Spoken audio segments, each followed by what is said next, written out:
Welcome to the latest edition of the Fourth and Gold NFL podcast. We are approaching week two of preseason, which means that the real thing is right around the corner now. Today we will continue our team previews. We've got probably the most competitive division in the league to cover today, as well as Paul's Steelers. But before we get there, Paul, I do have a trivia question for you. I didn't have one last week. This one caught my eye. I thought, yeah, this is the right one for this week. Since the year 2000, the Cleveland Browns have had 19 different week one starters. If Shador was to be named, you know, this year's one, that would be 20. I don't think that's going to happen based on what we're hearing. But I was thinking, how many can you name? And I'm going to set the pass fail at around 10. And What? so just to give you an idea, Dylan Gabriel, for example, does not count because he came in midway through the season. So that's where this gets maybe a little bit tricky. Cleveland Browns, week one starting quarterback since the year 2000. Okay, right. They, Nine. So imagine that. We're talking 26, 27 years, and 19 of them have been a different starting quarterback. okay, all right. I'll get the obvious starters out of the way. Yep. So we got Deshaun Watson. Tick. We have recent past Joe Flacco. Joe Flacco. Yep. Yeah. That's two. We have Baker Mayfield. That is three. We have. Did Jameis start, or was he always a backup? Would he have started? When did the Browns beat? The Browns had a famous game against the Steelers when it was in Heinz Field, and Heinz Field opened, I believe, with now this is turning into a Steelers question in the year 2000. So, and the Steelers came back to win that game against Kelly Holcomb, who was the Browns quarterback. So I will say Kelly Holcomb. I love that we're going that far back. That's four. Wow. Okay, so he would have been. Have you got the year? Was that 2001? That was 2002 to 2003. So there is someone before him that was starter for 2000 and 2001. Oh, okay. Uh, that's really testing me. 19 starting quarterbacks. That is just dumb. I couldn't believe it. Like, you think that you've literally only had, what, 6 or 7 years, Yeah. well, 7 or 8 years, where your quarterback was the same for 2 years running. Okay, Brandon Weeden Brandon Weeden, the infamous Josh Gordon back-to-back 200-yard games. was thrown by Brandon Weeden. Yeah. Right. Tim Couch. Tim Couch. Tim Couch was 2000 and 2001. Oh, so he was the 2000. Yeah, because I didn't know that. I Couch came later. Wow, you picked some good ones because I think there's still like, like more recent times you're gonna get there. So you got six. Problem I have is that the Browns are so irrelevant that I just dismiss them, and I'm not really paying attention to who's on their roster. If it was Baltimore, obviously, or Cincinnati, I'm like, they're a threat. But the Browns is the Browns, as Juju said. Browns is the Browns. Uh, um, I'll go with Jameis. It's on my mind. Did Jameis start? Jameis did not start week one, so I'll give you the usual. I'll give you three wrong answers. Okay. Okay, so we've got a huge hole basically between 2005, you said, and about 2015. I'd say, yeah, 2004 to 2018 is your range right now. 2018. So actually, you've named 3 of the 4 latest starters. So you said Baker, Deshaun Watson, Joe Flacco. There's one other in that sort of era. But obviously you don't have to. You've got a big spread there. Um, kind of struggling a little bit now. Browns.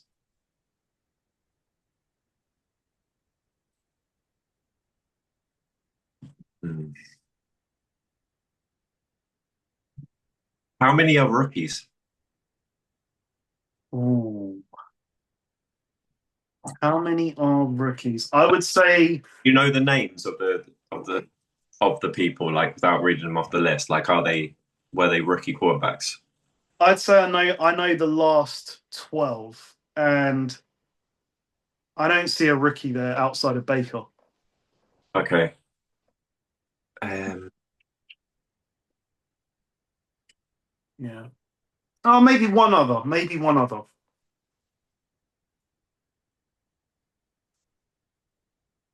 um,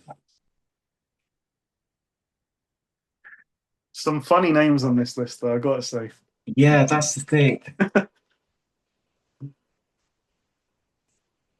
A rookie. I'm missing the rookie, the green room guy, the guy from, was he Notre Dame, who was supposed to be a first round pick? Brady Quinn, the guy who was ridiculous with his girlfriend in the locker in the green room. Brady Quinn started. That is before my time, but that is right. 2009. Then there's going to be some like journeymen, There are plenty of journeymen in like and that's what I'm struggling. 2011 onwards, I'd say. Yeah. They're kind of irrelevant. Yeah. Um, oh, Two are still playing today. Johnny Football. Johnny Football. Johnny Manziel must have started. Johnny Manziel did not start. He did not start week 1. Mm-mm. Oh. A journeyman started, yeah, that year. Oh, they drafted this other guy.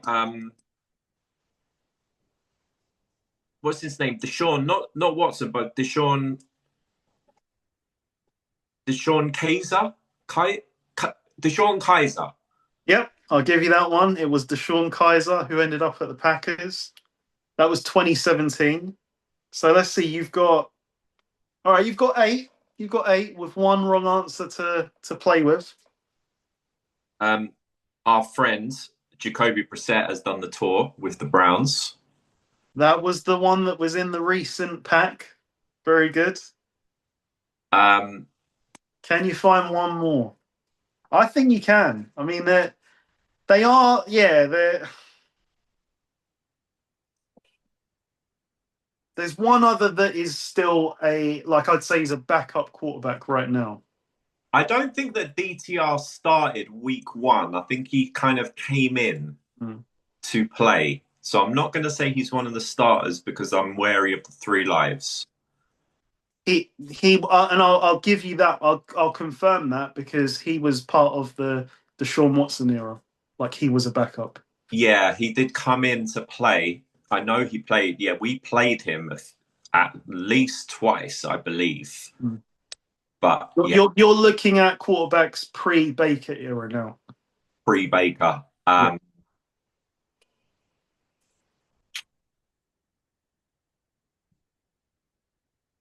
I want to say Tyrod Taylor, but he would have been on the roster as a backup.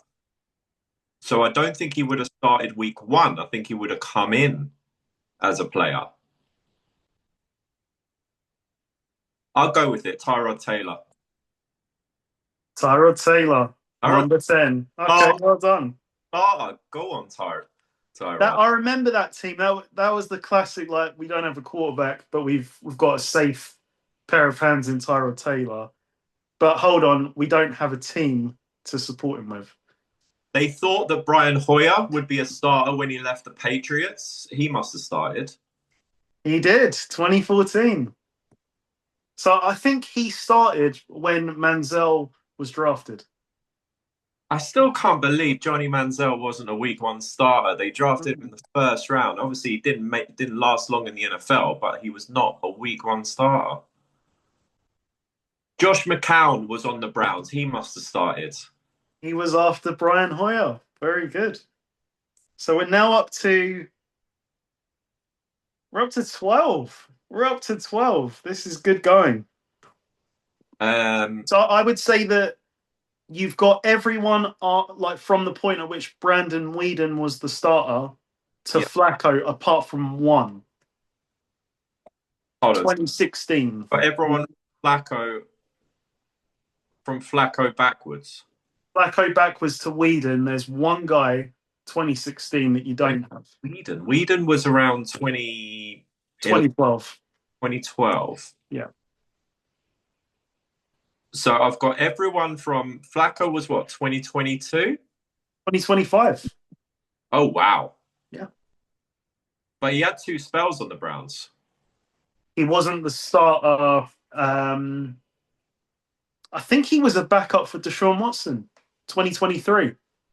So the guys I'm missing are between 2004-5, you said, and 2012. Yeah, so from 2004 to 2011, there's 7 guys, and then there's one guy in 2016. See, I know that Trent Dilfer was on the Browns.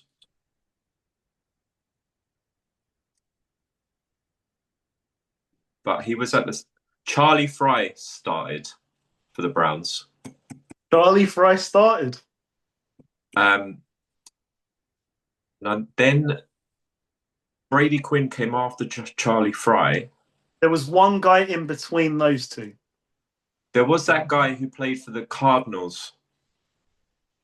I remember his face because he got pissed in a press conference when he was like questioned about laughing on the sideline. I think I know who you're talking about. So you're on to him. He's a white guy. He wasn't any good. Not that narrows it down. It's backs.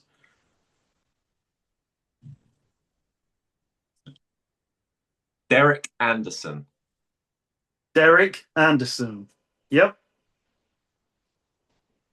So Charlie Fry, Anderson, then Brady Quinn.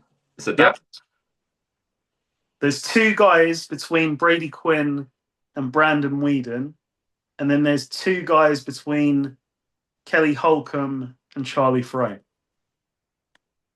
Did I say Colt McCoy? He was there. He was there for a couple of years. Colt McCoy. That is one of them. So you're up to 15 now. There's one other guy in that middle bit. Yep. 2010.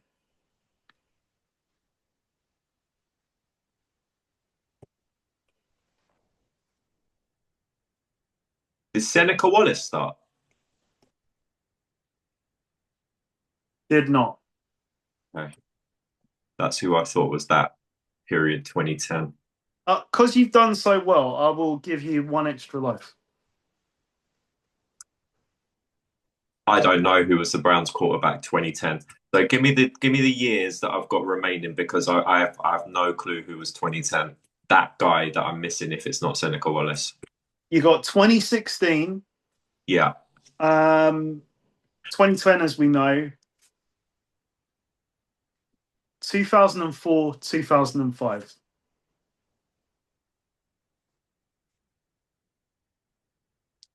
You have said one of their names already, but you didn't commit to it, so I couldn't take it. 2016, I believe, is a rookie. Not a rookie. Not a rookie. He had a great rookie season. Oh, okay. I know. Yeah, not for the Browns. Yeah, because he had a period on the Browns. RG3. RG3. I was thinking it was Cody Kessler. That's why I said rookie. Mm-hmm. So 2004, 2005. Yeah, and then 2010. 2004.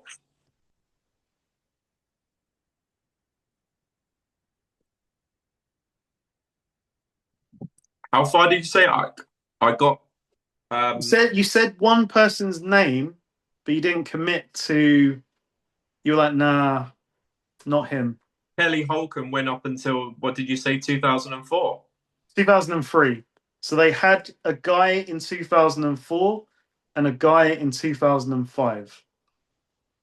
Both only played one. They were both the starter for 1 year. Trent Dilfer, but I didn't commit to it. Is that the one I didn't commit to? Brent Dilfer. That was 2005. Right. So that's 17. I'm struggling now, kind of out. I mean, there's some other guys that I remember wearing a Browns uniform, like Jeff Garcia was there for a bit. Jeff Garcia was 2004. Okay. There was like, This last guy, I thought that this was the Cardinals guy, but maybe I was getting it wrong. This guy I might not really know.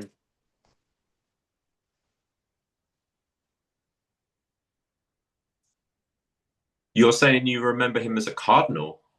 That's what I thought. I thought this guy was a Cardinal, but I think you said Derek Anderson was the Cardinal. Derek Anderson was definitely a quarterback for the Arizona Cardinals. That's how I remember him, but I remember him in a Browns uniform as well. Jacoby Brissett is the other Browns stroke Cardinals quarterback. So this guy, let me see who he played for. No, no, yeah, he lit. So he this guy played for the Panthers for most of his career. Yeah, and so he was a starter for the Browns. That would be He started 5 games. So I'm guessing he got injured or, well, looking at his stats, he sucked for those 5 games. this is Jake Delhomme. It is. Jake Delhomme, who was, by the way, Oh. very good quarterback for the Carolina Panthers. Jake Delhomme, I believe, could be corrected, led the Panthers out in the Super Bowl.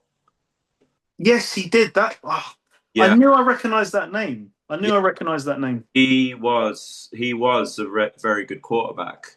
Like, and a lot of these, that's the kind of crazy thing about this list is that there's a lot of guys. They've got like Super Bowl quarterbacks or, Yeah. or playoff, definitely playoff kind of caliber quarterbacks. You know, you're talking Jake Delhomme and Joe Flacco and RG3 and Deshaun, or before the controversy, and Baker Mayfield, and there's been some guys like Just a theme with the Browns not really having a team. Or at least like on offense, not lately it's been more like offensive struggles. So have I got any left? That's it. You did it. 19 out of 19, really. I gave you a bit of help, but I'd say you were pretty strong up until about 14. Like, that was good going.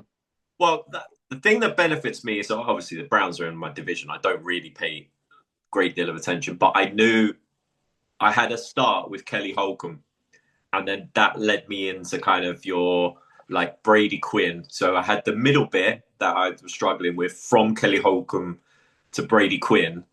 Then I remember Derek Anderson because of his time on the Cardinals, and then got your rookies, you kind of Kaiser. Kaiser, yeah. Johnny Manziel was the one that threw me. He never started week one.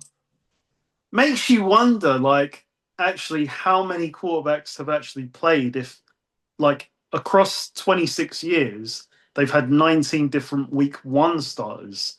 Like, many of those won't have got through the whole year. So the list is probably above 35 in that time that have played. You said like Seneca Wallace didn't start. No. Okay. Josh McCown started. Seneca Wallace didn't start. Yep. Kessler did not start. No. He was another rookie. I feel like he was he with Kaiser? No, Kaiser came before Kessler. Kaiser came before Kessler. Okay. Yeah, Kaiser came before Brandon Weeden. No, Kaiser was 2017. Oh, right. Yeah, Yeah, that's why I thought Kessler might have been in the. They might have done. They've done it a few times. I think we'll draft two quarterbacks because we don't really feel good about either of them. yeah, like last year. Yeah. Yeah, yeah. DTR, PJ Walker's been there recently. PJ Walker, yeah. He didn't. He's obviously not a week one starter. Like your guy, Nick Mullins, has been on the Browns. Nick Mullins has been on the Browns. Yeah, he wasn't a week one starter. Wow, Um, that's Case amazing. Keenum spent the time on the Browns. Keenum, yeah. I'm surprised he wasn't the starter. Again, he wasn't a play. He was decent for the Vikings. Again, he wasn't any good for the Browns. Like, yeah, that's just a joke.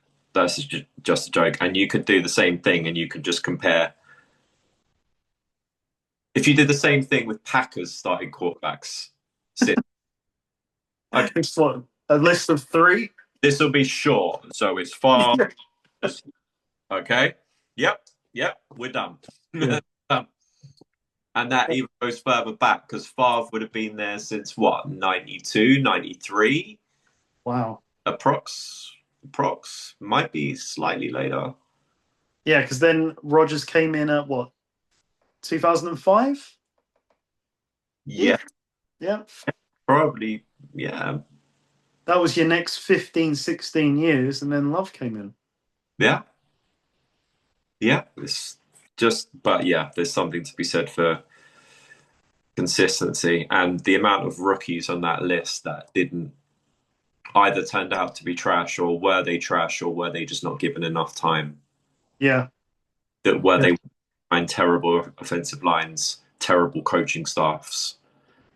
Your guys that went on to have, I mean, Baker's obviously the most famous and the most recent, but who went on to have careers elsewhere away from Cleveland.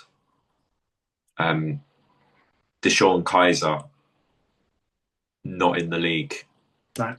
league for long after that. Brandon Whedon, first round pick, didn't end up doing anything after leaving the Browns. Tim Couch, first round pick, didn't do anything.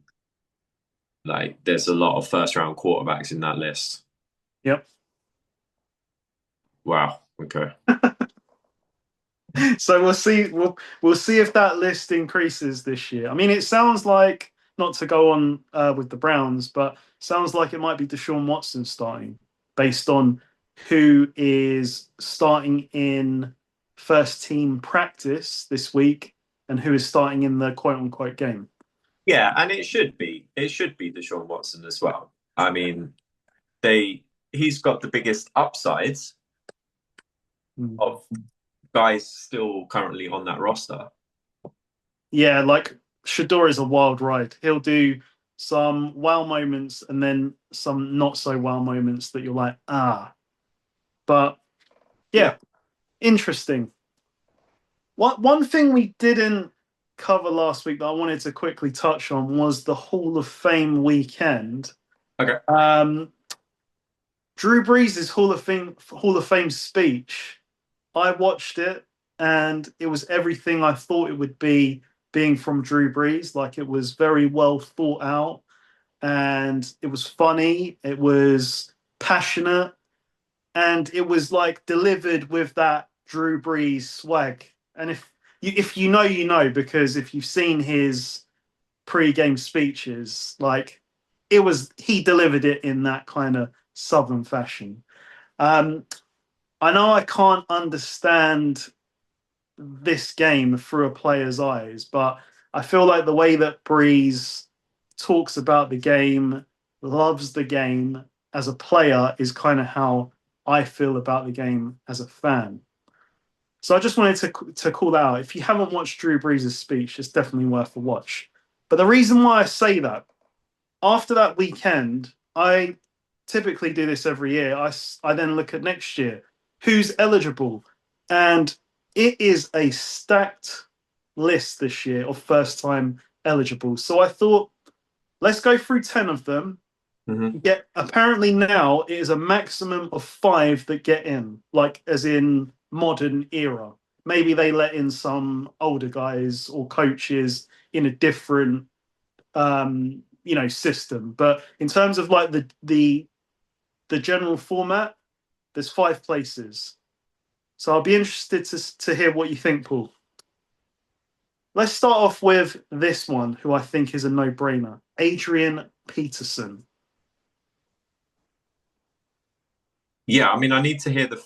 Are you going to read out the list and then I'll read out the list, and then let's do it that way. So we pick 5 from them. Pick 5 from them. So we've got AP. Yeah. Big Ben. Antonio Brown. Yeah. Le'Veon Bell. Yeah. Rob Gronkowski. Yeah. Richard Sherman. Oh, yeah. Cam Newton. Andrew Whitworth. Gerald McCoy. And Eric Weddle. Wow. Only 5, and this is not to say that 5 of these will get in, because you still got the consideration of people that are not first time eligible. It is a maximum of 5. Who came after Whitworth? Gerald McCoy. Okay. And Eric Weddle. I mean, for me, AP is just like not even debatable. Yeah. I'd also say that Gronk is unquestionable a first ballot. 100%. Then, even though he was an MVP of the league and that Panthers team were literally led by him, I think Big Ben had a better career than Cam Newton. So I'd have Big Ben over Cam Newton. He'd go in first. It's almost like the same thing with AP. As much as I love Le'Veon, I would have AP in, which means that Le'Veon would not make it. I think it's the same with Big Ben. Big Ben goes in. I don't think Cam goes in first time. Yeah, I think Adrian Peterson, Big Ben Roethlisberger, Antonio Brown, and Gronk are 4. Yep. Then it's a question of Sherman. They don't really do it by position, so you could have multiple quarterbacks going in. You could have multiple running backs going in. You could have multiple defensive players going in. It doesn't matter. So just over career. Whitworth, I don't know so much. I don't want to speak lightly of his. I know he was an incredible player, but I don't know as much about him. Yeah.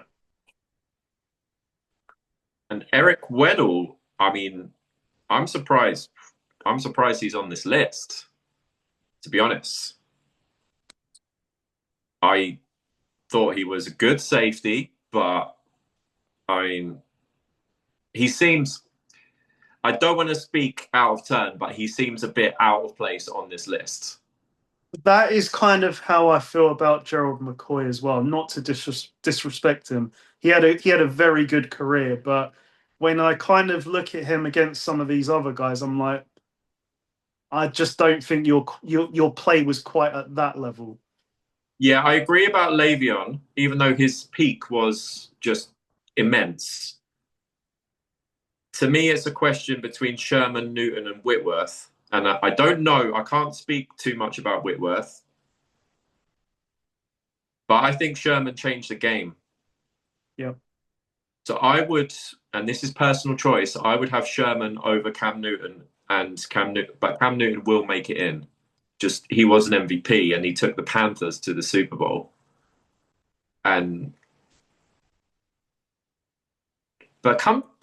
you think it actually, Cam Newton did kind of change the game. The rushing touchdowns, his throwing was underrated as well. Huge human, like absolute. It's just, like it's always that question. It's like, was he good and was he great for long enough? That's the only thing. But then it's like, it's easy to just say the MVP season, but he was very good before that. So I agree. I think like he will get in, but I don't think he will get in first ballot. Yeah, Because the five people you've named are the five people I had written down. I'm happy with that. I would go AP, Big Ben, Yeah. AB, Gronk, and Sherman. I mean, like for the rest of them, it is a tough year. And like I said, it's likely that those five, like not all five of those are going to get in Yeah, because there will be consideration for those that have missed out already. You know, I don't know off the top of my head who I'm thinking of, but the likes of, shall we say, like a Reggie Wayne, for example, is not in yet. I don't know who, maybe Torrey Holt, maybe he's not in. So, but then you just look at, like, for example, Antonio Brown and forget the off field, forget the distraction, whatever. When you look at the play, he had a 5-year spell there that was up there with anyone, I think. yeah, but I don't. That's the issue is that they don't. Because Well, they pick and choose. That's the thing. Sometimes they do, sometimes they don't. I think it To didn't make it in. Exactly, which was a joke. Yeah, Randy Moss made it in. Randy Moss was first. Should have been first time. They made To wait, in my opinion. This is just my opinion. They made To wait for multiple years so that he went in the same year as Moss, who was going in first ballot, to just kind of overshadow him. Right. Okay. But that's just my opinion. I don't know that as fact. It just looked a bit funny though, like, oh, we're not going to let To in year 1 or year 2. Oh, but year 3, Moss is going in. Yeah, we'll throw him in there so that he can kind of be overshadowed. Yeah, Chris Carter, who I loved growing up, he made it in after multiple attempts. But Yeah. yeah, Terrell Owens, like I think he was like second in all-time receptions or something up until recently. I don't know if that's still an accurate stat. I think maybe Fitzgerald overtook him, but Yeah, yeah, I mean, you look at the stats. He's top 3 or 4 in everything. So yeah, that's what I mean. So it yeah, shouldn't be personality, it shouldn't be off-field stuff. So Big yeah, Ben, just look at, I mean, just possibly the best kind of pump fake quarterback I've ever seen in my life. Possibly yeah. the hardest quarterback to bring down behind the line of scrimmage of all time. Like, And just a point on Big Ben, because I saw a lot of this on social media. People saying, "Well, if Eli Manning can't get in first time, then neither can Big Ben." No, no, don't even try and make that comparison. Big Ben, we talked about as a top 5 quarterback over multiple years. We never looked at Eli Manning as a top 5 quarterback. He had 2 unbelievable playoff runs, but we just didn't look at him like that. And yeah, you can. A lot of people point to stats, but stats make themselves. I'm looking at context of this. There's not Big Ben and Eli for me. They're not on the same level. Like they're just not. yeah, you just have to. Well, you have to be alive in that generation and fully immersed in the NFL. I think to during that generation to actually have a true, valid opinion of that. Yeah. So if you were fully into NFL, but in the year that they were drafted from 2000 like 4 or 5 when they first kind of came into the league onwards, like through to 2015, then tell me even a Giants fan that would say Eli is greater than Big Ben. Mm-mm. They wouldn't. They No wouldn't. chance. They couldn't, with good faith, say it with a straight face. They just couldn't because Eli, I'll give him massive credit. You know, beating Brady in that unbeaten Patriots team. Yeah, great achievement. But he did sort of come alive in the playoffs in those 2 runs, and that massive credit to him Yeah. because those 2 Giants teams, I believe, were like 6 seeds or they were definitely wild cards.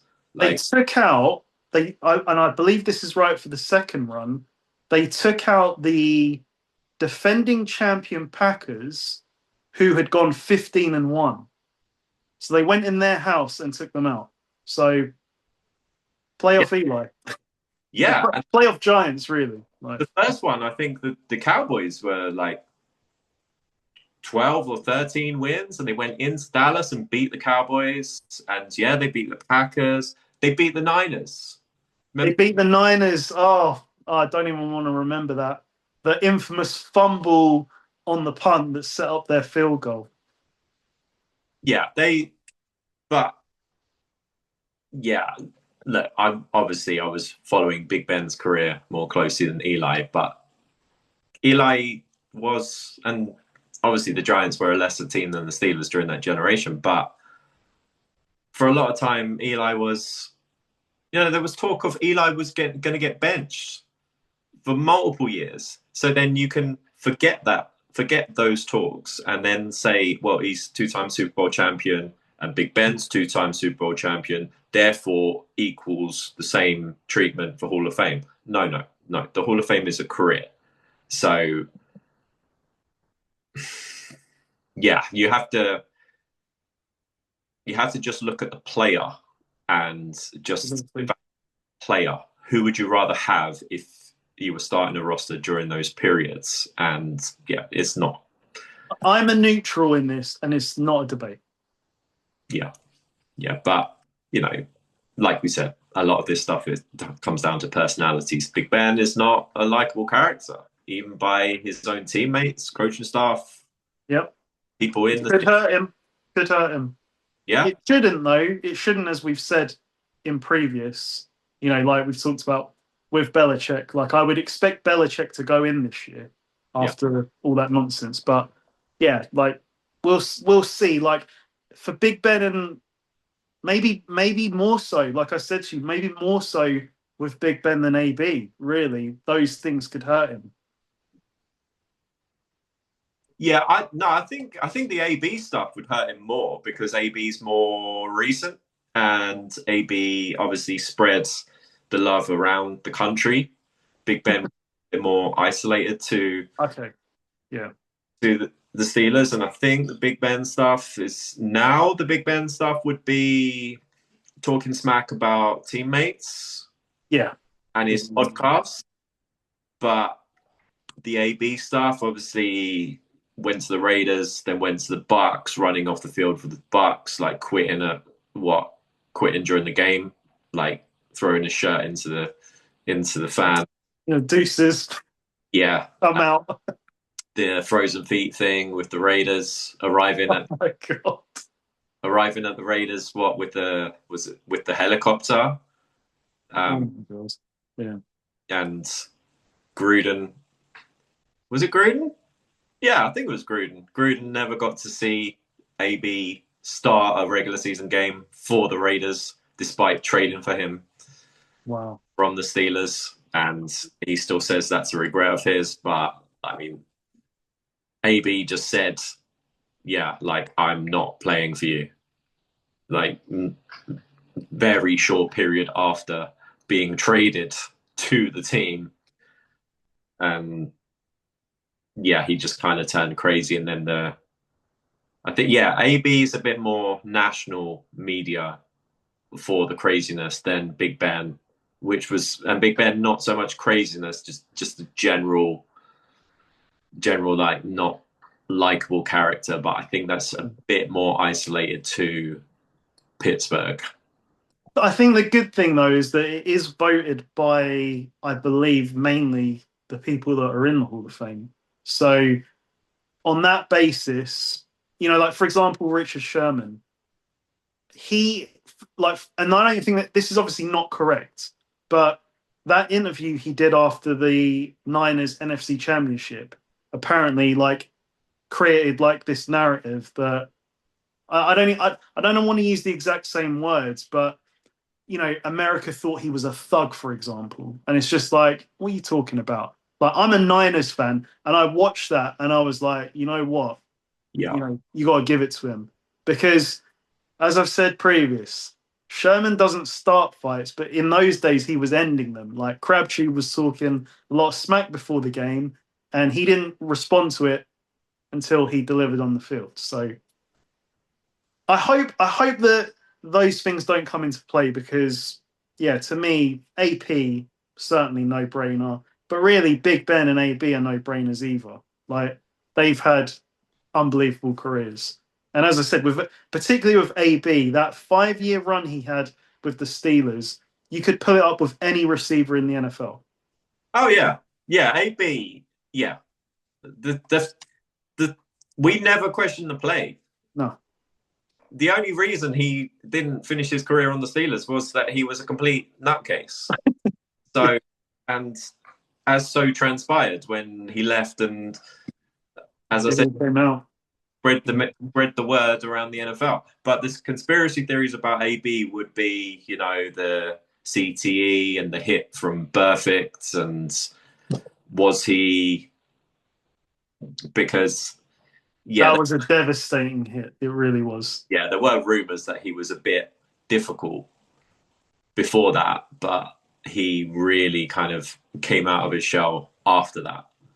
Mm. And then the credit that Tomlin Tomlin didn't take any credit for AB, but when he left, then there were questions like, oh, how did Tomlin actually keep this under wraps?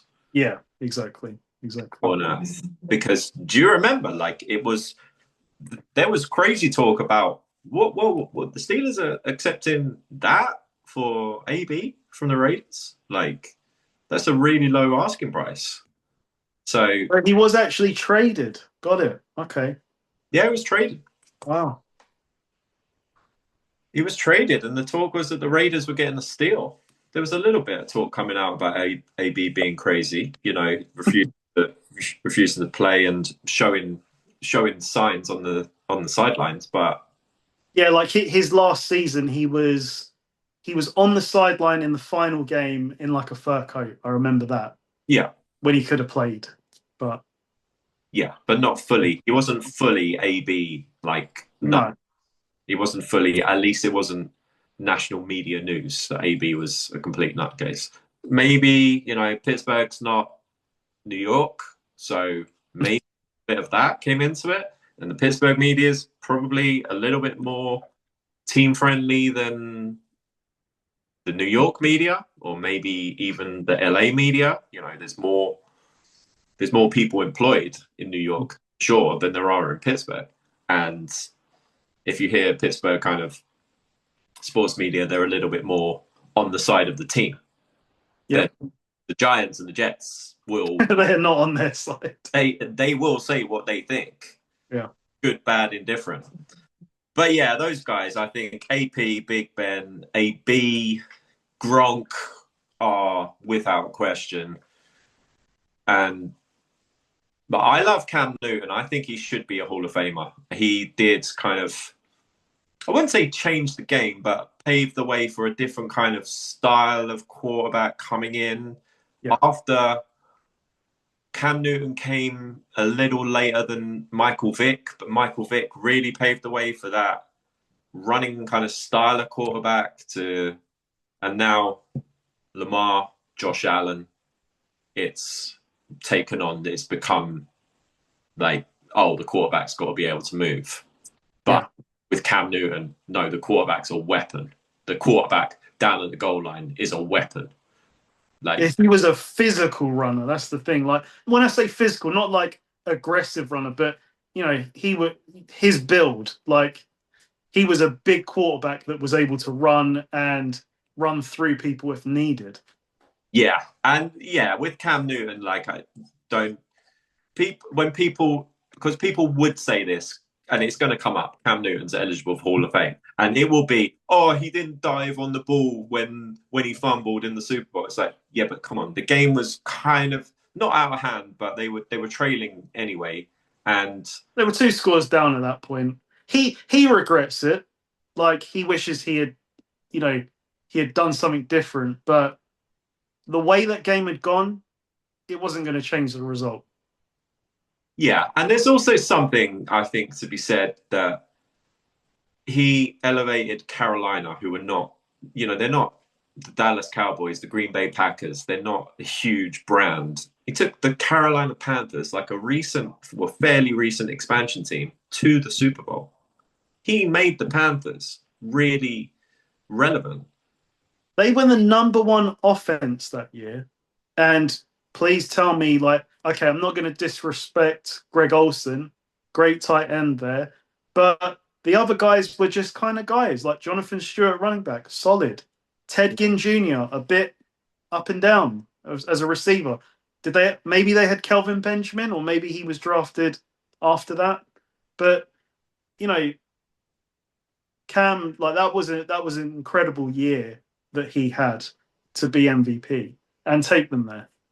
Yeah, and like I said, because he was in Carolina, maybe the rest of the NFL wouldn't.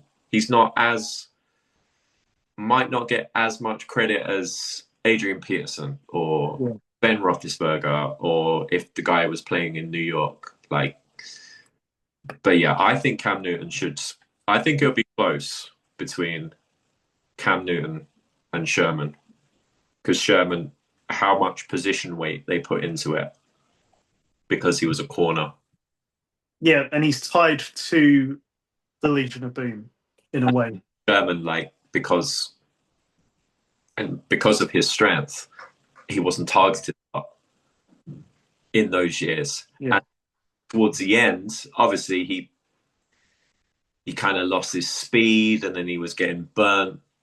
Yeah.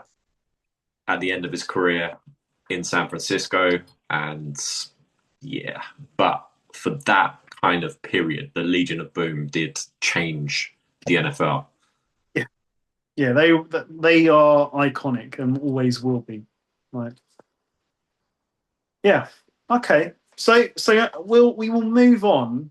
Before we get into the teams, I just wondered if you had any short thoughts about preseason so far. Like, has anyone kind of? I know we take it with a pinch of salt, but anyone just caught your eye a bit that you think, okay, he could be a player? Truthfully, I've only watched the Steelers Packers Okay, a lot and happened in that game. other games in YouTube short format, but I watched the Steelers Packers, and the quarterback play. Mason Rudolph is who I thought he was. He's still a solid, dependable backup. But the other two quarterbacks, currently number 3 and 4 on the depth chart, Howard and Allah, played really well, but they played against possibly the second, third string of the Green Bay Packers. So, yeah.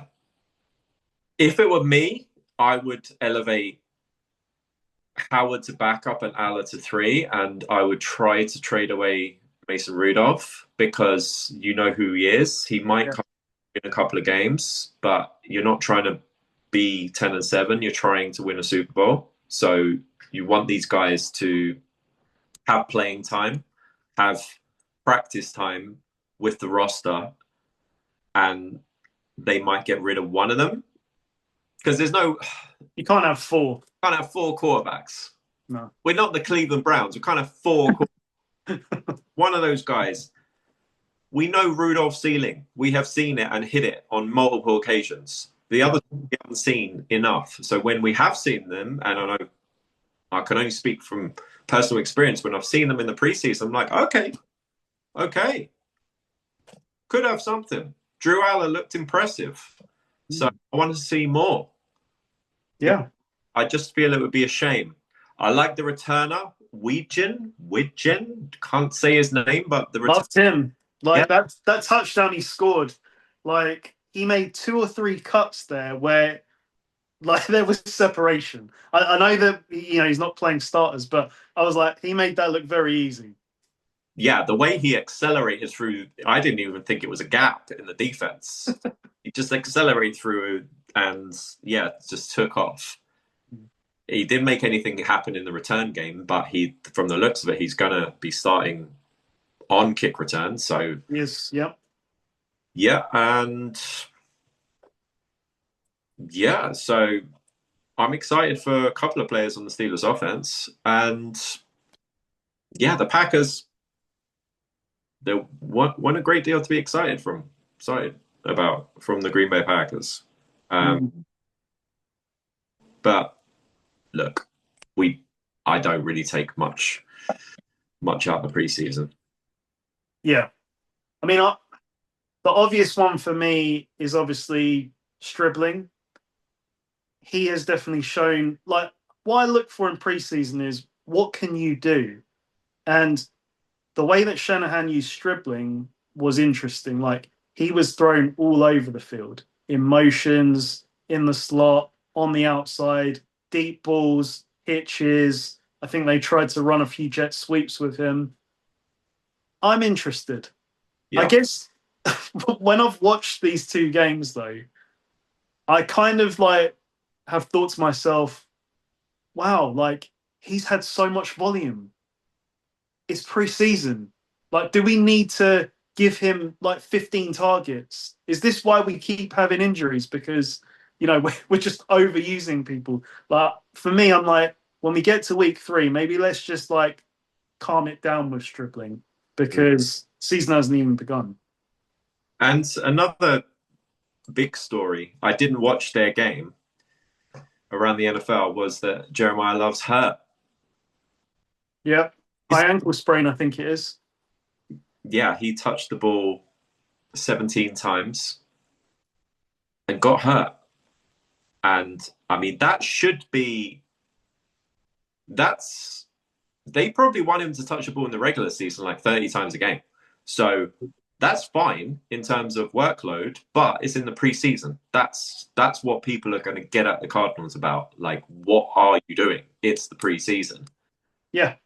But my question would be, how durable is he? Obviously, he's a smaller size of running back, but you just drafted him number 4. You want him to make it at least to the regular season.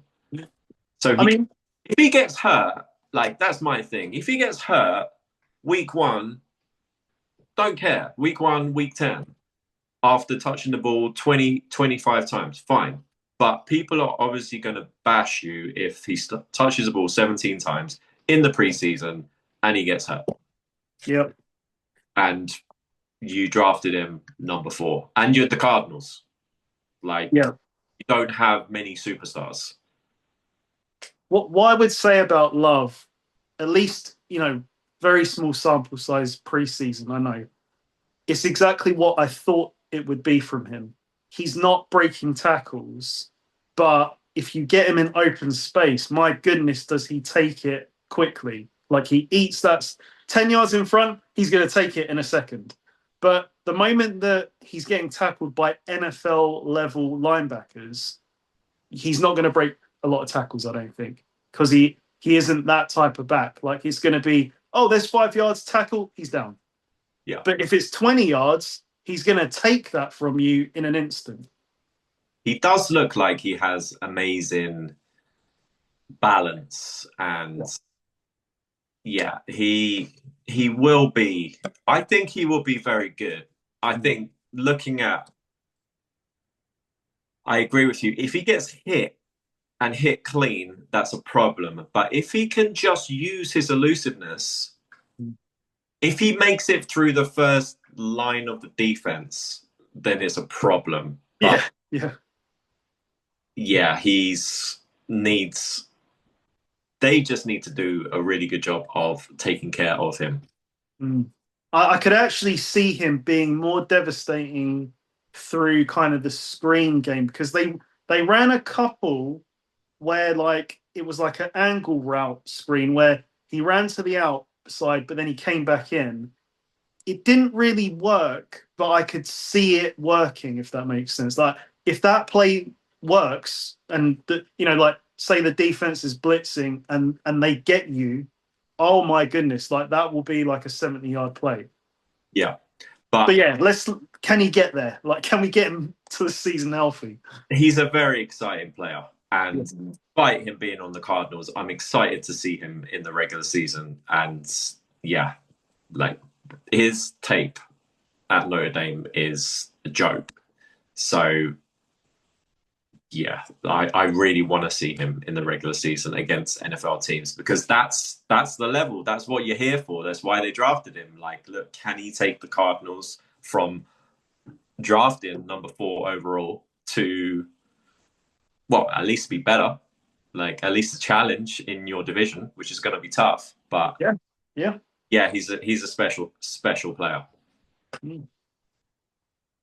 Okay, so I think we will head to our team previews now. Only one place to start this week. It is your six-time Super Bowl champion Pittsburgh Steelers, 10-7 last year, first in the AFC North.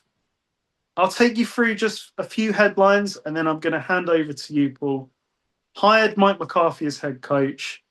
Aaron Rodgers said this is his last year playing in the league. You signed Mount Washington and Nick Herbig to multi-year extensions. Notable additions for me were Michael Pittman Jr., Rico Dowdle, and then the potentials. Jeremy Bernard, who I like the look of a lot. We've spoken about Weegin, the returner. And your first round pick was Ian Atcher, the tackle. On defense, I see Jamel Dean, Brisker at safety. That's it. So you know what? I'm going to hand over to you. This is your team. You tell me what you think. I like a lot of the moves that they have made, but it does. I don't want to be too predictable, but it does literally ride or die with the quarterback play. Because unless we see a completely different Aaron Rodgers, unless he is capable at the age of 42, 40, gonna turn, I think. Yeah. well, he's gonna turn 43 during the season then. Unless he is capable at his advancing years for the position at least, to hold on to the ball a little bit longer so that plays develop down the field, then this is going to be maybe a slightly improved version of what we saw last year, but it will be still in that Steelers window. You know, they've kind of bookmarked that window. And because Mike McCarthy can't make the difference that I think he would want to make unless there is a change in the philosophy at quarterback. And how, until we see it, how is it going to work? And if you hear a Steelers fan tell you that, oh, it's going to be this, it's going to be that, no, you don't know until you see that who's in charge of the play calling. Because McCarthy can call a play. Is Rodgers going to go with that play? Or is his ego going to say, no, I want to check into a short screen, slant, quick out? Who's in charge? Rodgers has the ball every offensive play. Is he going to? How is that relationship? How is that dynamic since they left Green Bay? How do they coexist as humans together? How is that power struggle? Because it's going to be, I know there's a new offensive coordinator, at least in name, but we all know it's Mike McCarthy. Yep. So is Rodgers going to trust? And it's a joke that you're even saying that. But it's Aaron Rodgers. You saw it so many times last year where he would check into things. Because you can talk about all the different changes on the Steelers. I like the personnel moves. I like Pittman. I like Dowdle. I like Brisker at safety. I like Jamel Dean coming in to support Joey Porter Jr. on the outside. But it's all kind of irrelevant if this offense is still a very short, shallow, underneath kind of an offense. And it is frustrating to see because do you remember the game in Baltimore where do you remember the first offensive play he threw it wasn't a touchdown, but he threw like a huge pass down the sideline to DK Metcalf. Was it like the longest stretch in the NFL? I can't remember how many games, but the longest stretch in the NFL without an offensive play of 20 or more yards. And that was because of possibly the play calling, but possibly that the plays were being changed at the line. So yeah, until there's, and I don't think he's going to hold on to the ball because he's been this guy for a few years now. He gets rid of the ball quick. And I think that just limits the offense. You can have whoever you want on the outside, but how are they going to devastate the defense if they can't get downfield in, because they can't get downfield in 2 seconds, because that's on average how long he holds on to the ball. So, and you've got this has been one of my gripes with Rodgers for maybe 3 or 4 years. Like, he has become a check down Charlie, and DK Metcalf is a 50-50 ball winner. You have to take those shots, in my opinion, with him and let him say that I'm going to win this ball. Like, I shouldn't really win this ball, but I'm going to win it because I'm a freak of nature. yeah. But unless Rodgers takes those shots, you're not going to get those game-changing plays. There's nothing wrong. Well, last year there was nothing wrong with Rodgers' arm, but here he doesn't want to take any chances, I think. Yeah. Unless he's willing to stand in there and let the kind of blocks develop on the offensive line and let the guys get downfield, let the play actually develop, then I think it's going to be more of the same. I think it is exciting, some of the personnel moves, but it might be next year that it really takes shape because Rodgers limits you what you can achieve on offense. And because if you look at this offensive roster, and I was thinking about this earlier, if it was prime Rodgers, I would look at this team and go, well, I mean, this is one of the best offensive rosters he's ever had. This is a Super Bowl level team. But it's like you said, it's not prime Rodgers. It's 42-year-old Rodgers who doesn't want to take any risks. So, like you said, limits. That's the issue. he has to, and look, it's really tough to say this. I'm not on the field. It's really hard to like put yourself in that headspace of the guy, but you got to be willing to take a hit to really, these guys are the superstar quarterbacks, the top level quarterbacks in the NFL are willing to take a hit because the upsides, the potential upside at least, is huge chunk plays. Yeah. And a lot of the plays that the Steelers made were shorter plays last year. Like, my mind is drawn to the DK touchdown in Dublin, like where it was a short slant and he's just a freak and he just runs. But that wasn't. Yeah, that goes down as like a 70-yard touchdown, but it's really like a 7-yard throw. Yeah. And they've got to get going as well because the Steelers' schedule gets tough after the bye. It's a joke after the bye. So if they're not 5-3 minimum by the bye, then that plus 500 record is seriously under threat. You'd really want to be 7-1,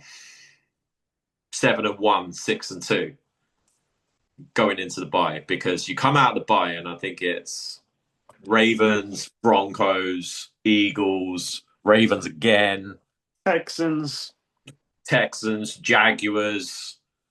Yeah, it's tough. So you've got to hit the ground running. So that Rodgers, that's what I'll be looking for in the first, in week one is, does Rodgers take the play that he's received and does he implement that or does he change it? And if he changes it, is McCarthy prepared to call him out and go, listen, no, enough of this nonsense. Like, right, you are here to do this. And is Rodgers willing to do that? Or is there going to be, would McCarthy, I don't know, would he pull him and then stick in Will Howard? And I don't think he would. I don't think So so. that's what I'm going to look for, because you will know, as a Steelers fan, I will know week one, like watching the dynamic between the play caller and the quarterback, if we have any kind of shot. You're going to know as well, because last time out with McCarthy, and I know it's a different offense, but in Dallas, they were an aggressive team on offense. Like, they were going to throw the ball downfield. Yeah. It was not 15 plays for 70 yards for a touchdown. Like, he was willing to take shots. So, and you've got to say, with that team, they had CeeDee Lamb and maybe Amari Cooper, maybe, or maybe Brandon Cooks. Yeah. It's got DK. Okay, Pittman's not necessarily a deep threat, but when you look at the group, DK's now that guy that I think McCarthy's going to look to and say he's our big play hitter. Yeah, that's the thing. The weapons are fine. The running game's fine. The line, yeah, there's questions. I mean, Fatanu's going to start at left tackle, is what I'm hearing, and then the rookie Ian Archer's going to slot in at right tackle, and obviously he's a rookie. We don't know, but so the offensive line still going to be probably bottom half of the league, but might be okay. There's some young guys. It might come together, but it should be okay. Should be okay. So and the running game, the two running backs, again, they're okay. They're not superstars, but there's worse situations in the league. So, and the weapons are probably above average overall. You got two good tight ends, two different kind of style of tight ends. Fryermuth more like a receiving kind of style of tight end, and then Mount Washington's just a big human who can block guys, and if he does get loose in the open field, good luck. So there's no real problems if they can be aggressive on offense, because the defensive line is still definitely top 5 in the league, like, and it's deep as well. Like, when you've got Herbig as your number 3 pass rusher, you're okay.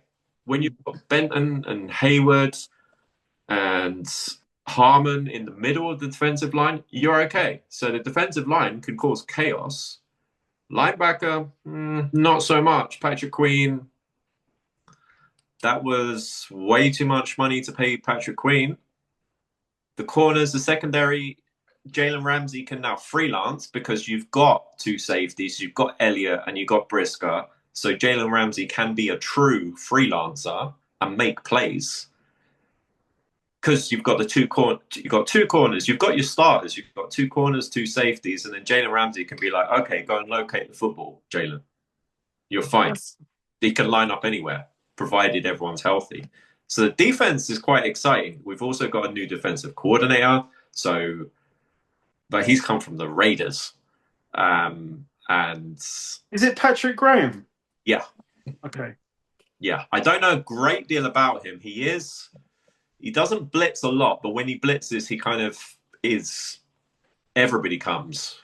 He's a zero blitz kind of guy. He's really aggressive when he blitzes. But it's just interesting to see the post-Tomlin era, how different things are going to be. On defense, will they be more aggressive than running base personnel all the time? And the offensive relationship between Rodgers McCarthy, because it doesn't really, I know it's hard to say, it doesn't really matter about the rookie at receiver if the play calling isn't there. Yeah, it's true. I want to see Bernard at receiver. I want to see the returner, Weegan, involved in the play calling. But how is that going to work if the quarterback doesn't hold on to the ball? So as a Steelers fan, I will know early on in the season at least, okay, that's the kind of year that we're heading for, or not. But yeah, and the schedule is brutal after the bye. So you have to get to the bye. You have to get to the bye at 6-2, 5-3 minimum, and even at 5-3, you could still be 8-9, Mm. 10. You could, because the second half is brutal. They've put strategically put those two Ravens games at the end again. Yeah, yeah. We yeah. The start of the schedule, so you've got to hit the ground running, because the division games that we get early, I think we get the Bengals at home early. We get the Browns at home early, so you've got to win those division games early. We get there's a couple of swing games as well. The Colts is you got to beat the Colts. You get a road game in Tampa. Probably got to beat the Bucks to be at your 6-2 heading into the bye. Because if you're not 6-2, I don't think you're. I don't think don't really give them a shot at winning this division, which they could do because they're Pittsburgh Steelers. That's just what we do. But I will know in week one what the outlook is. More of the same, or okay, right, he's got the steering wheel. Who has got the steering wheel? Is Rodgers is he taking orders, or is he doing his own thing? Mm. What does he want to achieve? That's the thing. Philosophically, what does he want to do in his last year? That's the thing. Like when the news broke that this was going to be his last year, my immediate thought was, forget about the stats, just go for it, because I don't care. Like no one cares if you throw double-digit interceptions if it means that the offense is actually full go, like it is finding its full potential. What people will care about is, oh, he only threw 6 interceptions, but the offense was completely stale because you're not willing to make those big throws Yeah, that could lead to interceptions at times. At other times, DK is going to pluck the ball out of the air and you're going to have like an 80-yard touchdown. You've got to be able to trust your guys. Like you said, offensive line play is going to be probably an X factor as well, because if he's not protected, he can't move. So he's going to get gun shy. He's going to throw the ball away quickly. But let's say that isn't an issue. Rodgers has to be aggressive in his mindset as well. That's got to be a big change. there is as well. My mind is just drawn to the Mike Tyson quote, the famous Mike Tyson quote.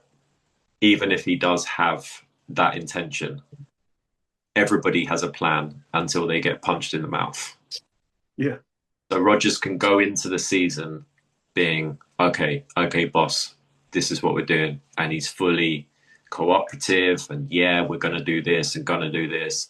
He's 42 and then he gets smacked in the mouth by a 300 something pounds defensive lineman. And then he's like, sod this for like a game of checkers. Like, yeah, what am I doing here? Yeah.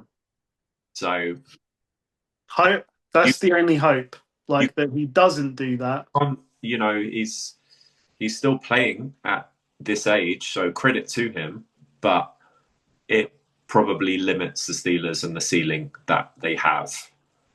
They're still going to be okay because this defense is still good, and the running backs are okay, and the coaching's going to be okay, but it's going to be limited by how and by the nature of if it is check down Charlie, like you said, then you're going to be in close games, and then it's going to be settled in the fourth quarter, and then in a lot of occasions the Steelers defense will make a play. Yeah. TJ will come up like magically with the ball, or Jalen Ramsey will come up with the ball, or they'll play renegade and something crazy will happen in Pittsburgh. Like that's what happens, but. Yeah. There's not going to be a lot of blowouts, but it's the Mike Tyson thing. Even Rodgers can want to be aggressive, and then then he gets smacked in the mouth, and then he's, I I don't know about this anymore. I'm recently married or engaged or whatever he is. I don't know. And it's like, what am I doing here? Because he can't run away from guys. So if he gets hit and he gets hit hard, then he might, make a business decision. Yeah. I mean, for what it's worth, when I was thinking about weaknesses and strengths here, under weaknesses, I did put offensive line question mark, quarterback question mark. So I feel like that's kind of what you said. I guess on the strengths, like automatically, the first thing that came to my mind was pass rush. And I feel like I've sensed over the last few weeks some of the things you've just indicated here and there that you actually would be okay if one of these guys got traded. So like, and I'm talking really about Highsmith because I looked at TJ Watt's contract. Really and truly, he's going to be a Steeler for the next 2 years. Herbig's just been paid, so that's a given. But I'm almost like, why not just keep them? Like, keep them around because this could be crazy for a bit. I know that TJ Watt didn't hit his normal heights last year. So that's why I'm going to be interested this year because I do think that he was impacted by holding in or holding out or whatever it was last off season. It's really important for these players to have their full off season program, should we say? Because I've seen it obviously with the Niners 3 or 4 times, and I think we saw that with TJ Watt this year. So I am expecting him to be at a more TJ Wattish level this year. Yeah, I mean, I'm okay with trading, but only if it's a ridiculous offer. Yeah, At the minute, it's a great situation to be in to have three pass rushers that would start on, yeah, they would start, I would say, on most, if not the majority of NFL teams. And to have Herbig, you would expect him to be more involved this year because he's been paid. And that possibly gives the opportunity to rest up TJ in spots, to then, have him come in and fully energized and cause chaos. Because yeah, he was slower. That's a fact. He was lesser than player last year.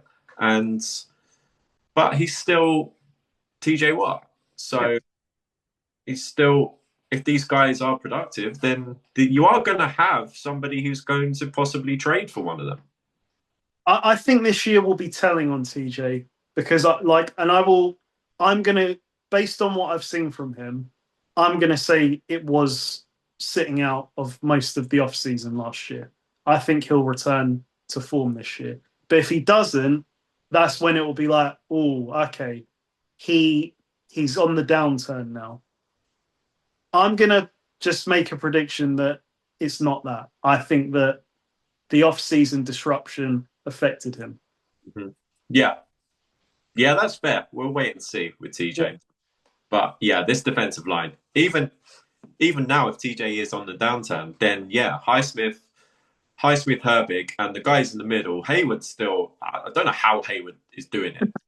Like this guy, I mean, I think was he an all-pro? What, last year?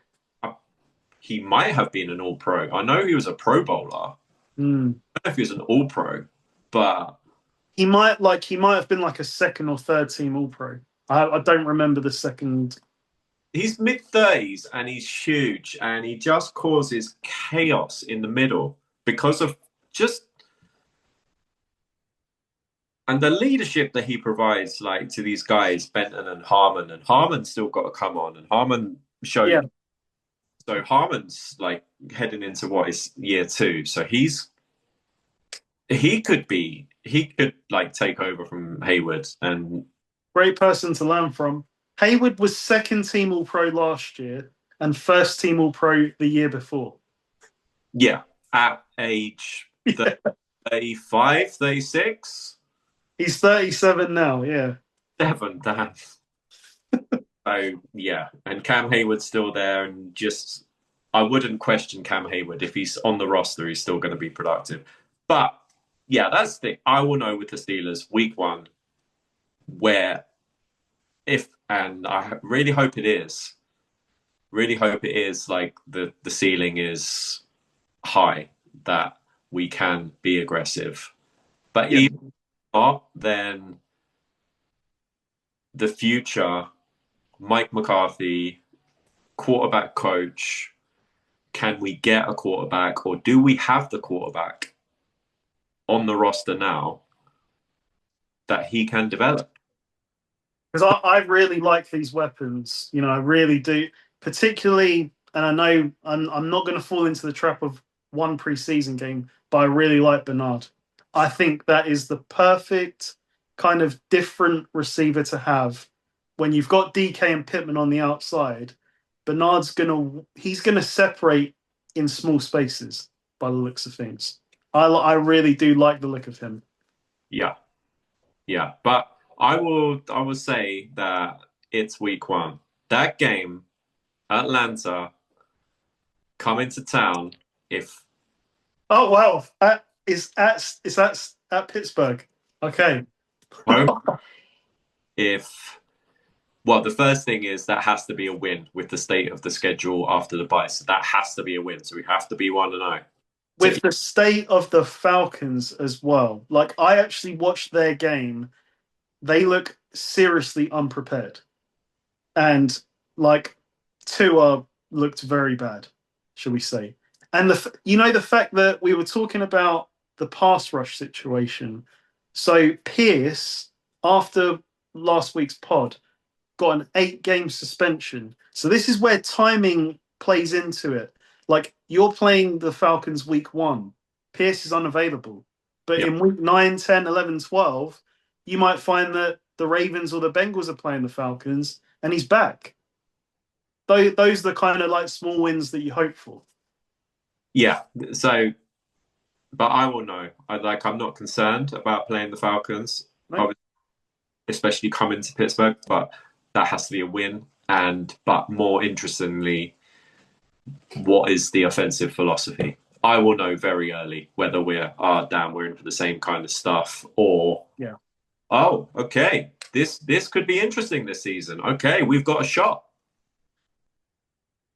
Should we go through the win loss? I think it's only right that you take your team and we'll see where we end up. So Okay. week one at home to the Falcons. We start with a home opener win. Week two is at New England. No, I can't see us beating the Patriots. Okay. Oof. Then week three, home to the Bengals.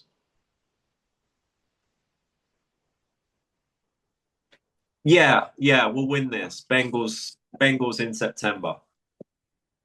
Short week in week four at Cleveland.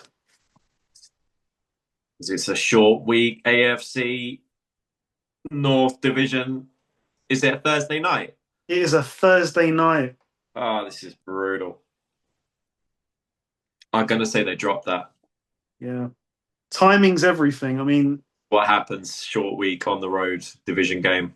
yeah. So that gives you a bit of a break before you then host the Colts. This has to be a win. This is a got to have it win.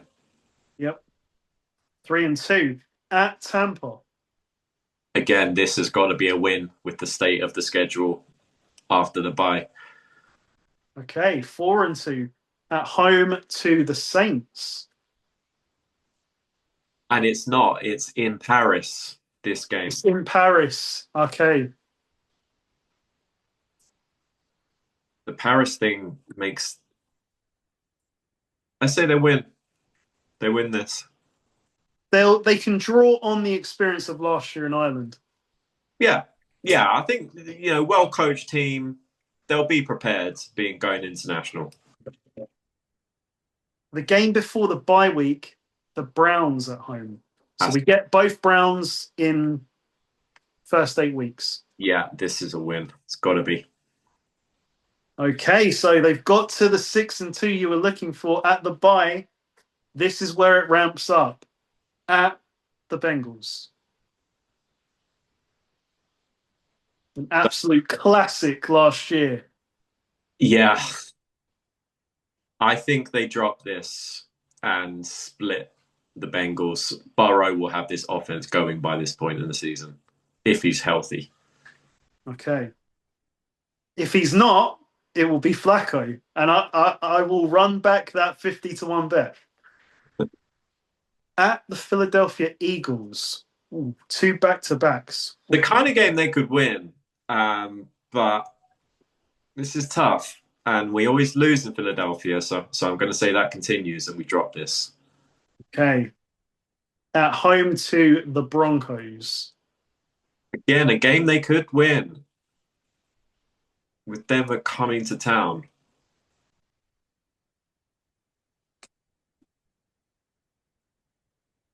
No, I can't. Yeah, the Broncos are too tough. This is a loss. Okay, 3-game slide. It doesn't get any easier. The Texans at home. I give them a win here. They're not going to go. They're not going to lose 4 straight. Okay. At Jacksonville. Again, they could win this. They're going to win one of these 50-50 games. But I think the Jags are strong this year, so I say they drop it. Okay. The first meeting with Baltimore. It's at home. History says we split Baltimore and it will be decided by 3 points. Does history continue now that it's not Harbaugh Tomlin? It's 2 different guys.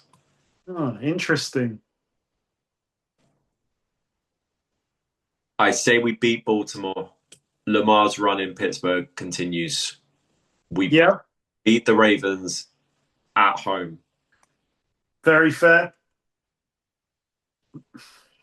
Next game's at home to the Panthers.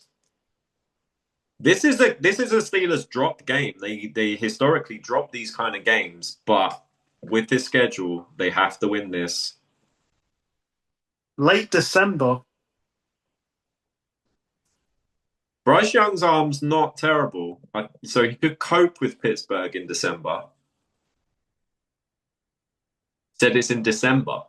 Late December. Wow. So this could be like just after Christmas. This is going to be cold. Yeah, win. Rico Dowdle revenge game. And the Panthers potentially without both their starting tackles against this crew. They're both done for the year, right? Well, someone is out indefinitely and someone is like, might make the end, might not. Yeah, the Steelers pass rush against this O-line. Yeah. In December. In December, yeah. So after the new year at the Titans. Drop this easy. An overlooked game. Wow, okay. So in true Steelers fashion right now, it's probably going to make the last game very meaningful at the Ravens. Loss. Loss. Say they split the Ravens. But the Ravens could have sewn up the division, could be resting guys. Is it still Snoop Huntley? Might Snoop Huntley again. That I think that's what I said when we did the Ravens schedule. I feel like that they could have wrapped up and it could be like a Steelers versus the backups. But based on what you've said, 9-8. Yeah, and there's a couple of games that are swing games. The Colts game, the Saints game, the Saints in Paris. That's a swing game. If you lose that, then how on earth are you going to be above 500? Yep. Can't see it. If you don't beat Atlanta, you have to beat Atlanta week 1. Like, I have them splitting the Browns.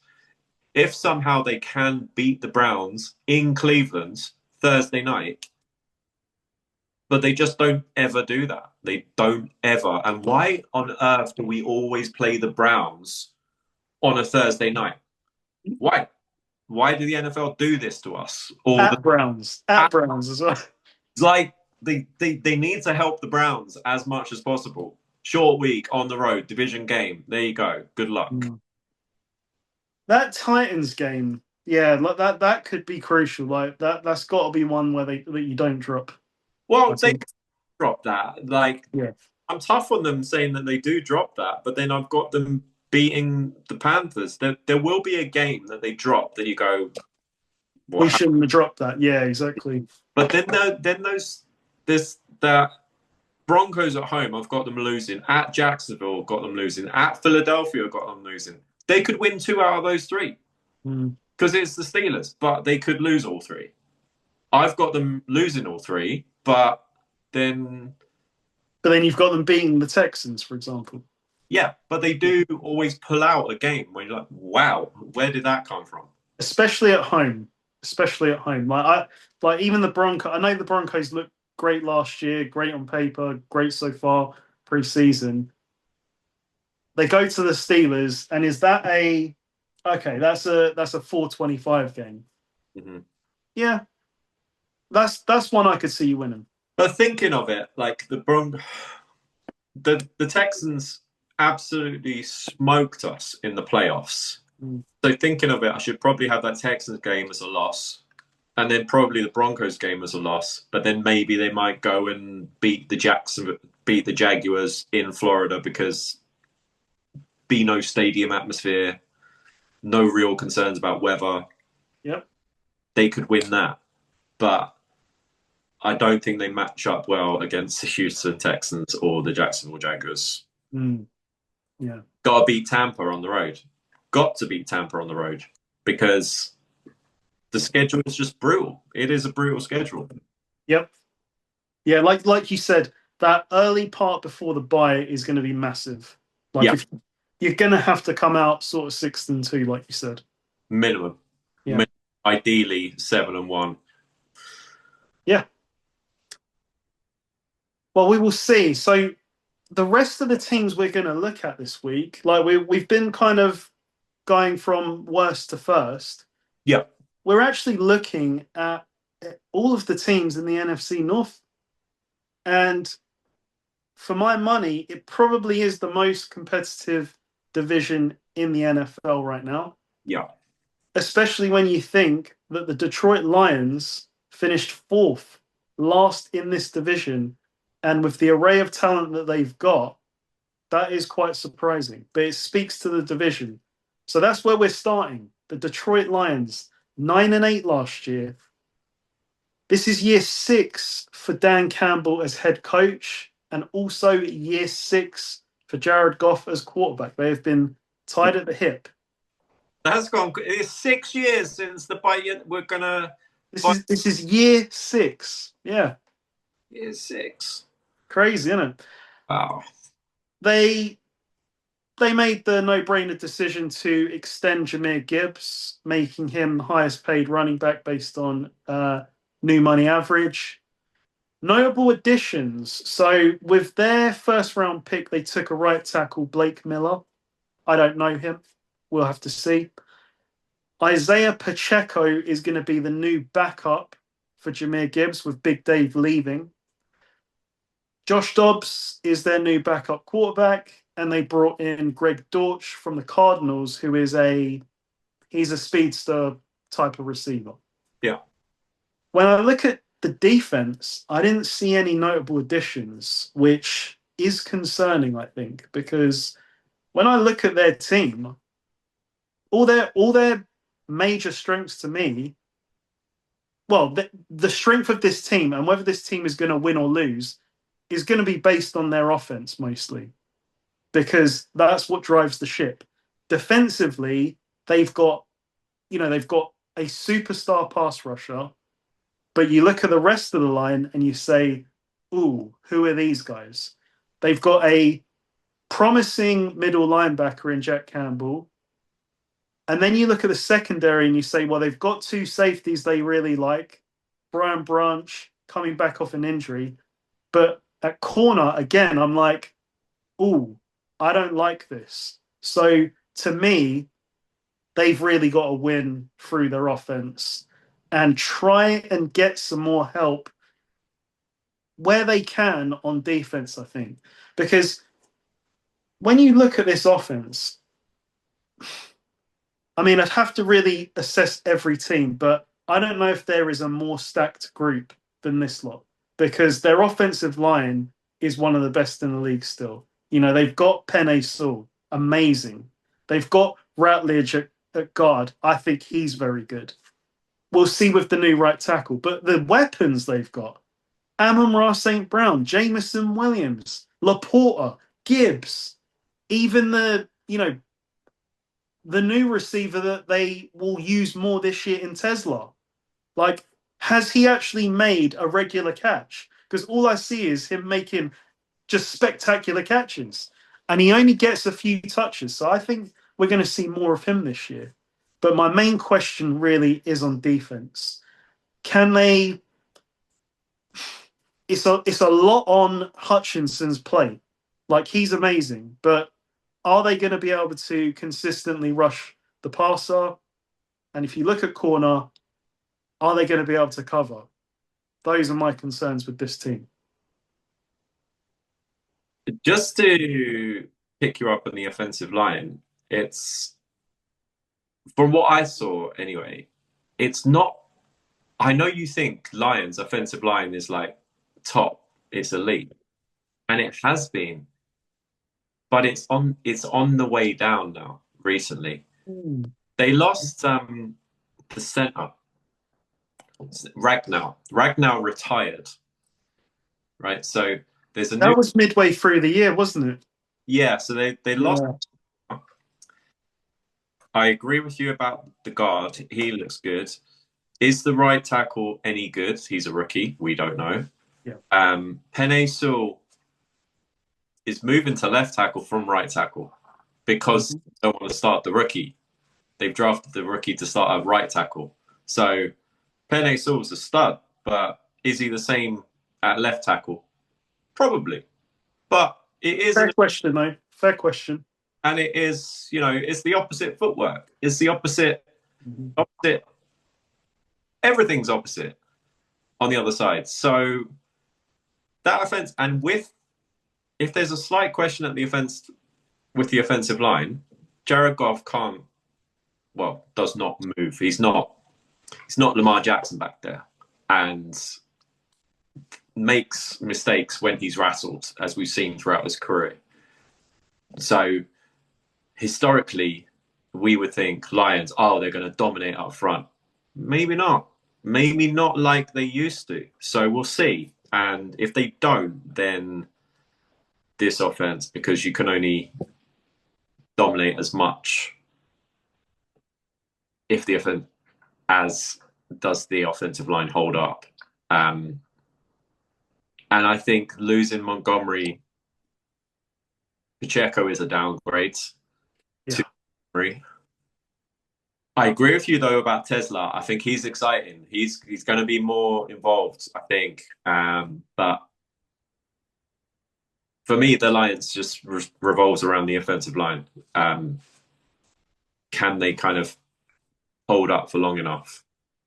I think that is tough though. Like mid-season, they lost Ragnar, Yeah. and I think as well, like there was a game against the Vikings where they just got completely out coached. That was, it wasn't like, and I know we've seen that with the Vikings, right? And any great offensive line can look ordinary against them because the way that they attack you is just so unique. Yeah. But yeah, I think your point's fair. I mean, can they replace Ragnar? Because that's a big deal. Center to quarterback. Yeah. And he organizes the protection on the line as well. So yeah, the communication. And it's Jared Goff back there. He's not an athlete.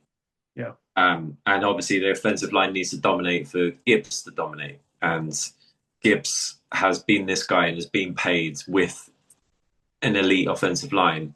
So that needs to maintain for Gibbs to be effective. Because Gibbs is, as we've seen, is most effective in open field when he has space. So he needs space to operate. Gibbs' durability. He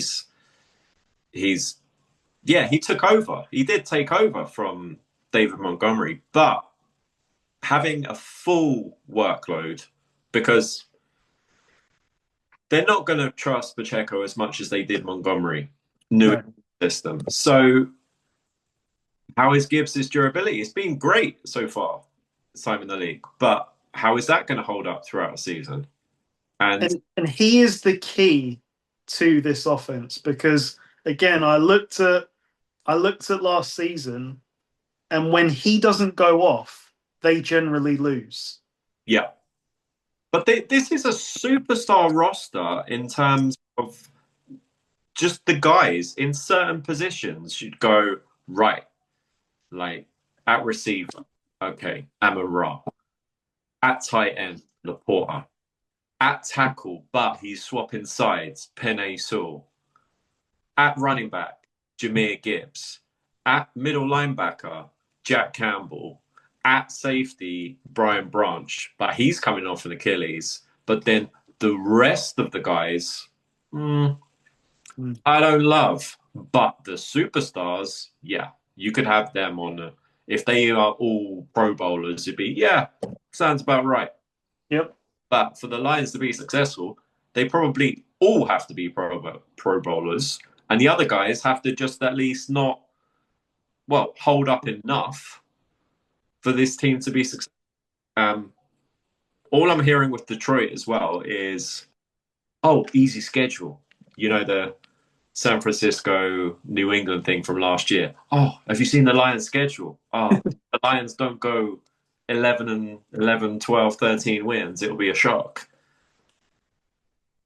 I haven't looked through their schedule, but that's what I'm hearing. That's with the Lions schedule. And that's a real thing, you know. We saw it with the Patriots last year. Well, with the Niners, not like I said 12-5, and I got a lot of pushback for that. But I looked at the schedule and I said, I mean, look at the schedule. Yeah. So is it, it is a thing. But at the end of the day, they have 6 very, very difficult divisional games. Yeah. And I just remember looking at the defensive roster, like they've got Rock Ya-Sin as a starting corner, and I hate to just like identify one guy because you could identify a few guys on this defense and say that's who you're starting with. It's going to be tough, I think. Look, there's been obviously the Terry and Arnold thing they couldn't legislate for, but he wasn't good. No, he was a walking flag basically. Yeah, like, with all the pass interference, he could have improved into year 2. That's what. Yeah. Okay. He may have. Not saying he would have, but they drafted a first-round corner, and he turned out to be a bit of a bust, and he's no longer on the team. That was what, a year ago. Yeah, and the thing is, it's like if they really felt he had potential, if he was gonna like make it anywhere, they would have held on to him. But they made quite a quick decision to say, nah. I'm surprised the Seahawks picked him up because I think now he's going to get suspended anyway. Yeah. Yeah, I don't know. I don't. Yeah. But they are in a way, the Lions are now a victim of their own success because they had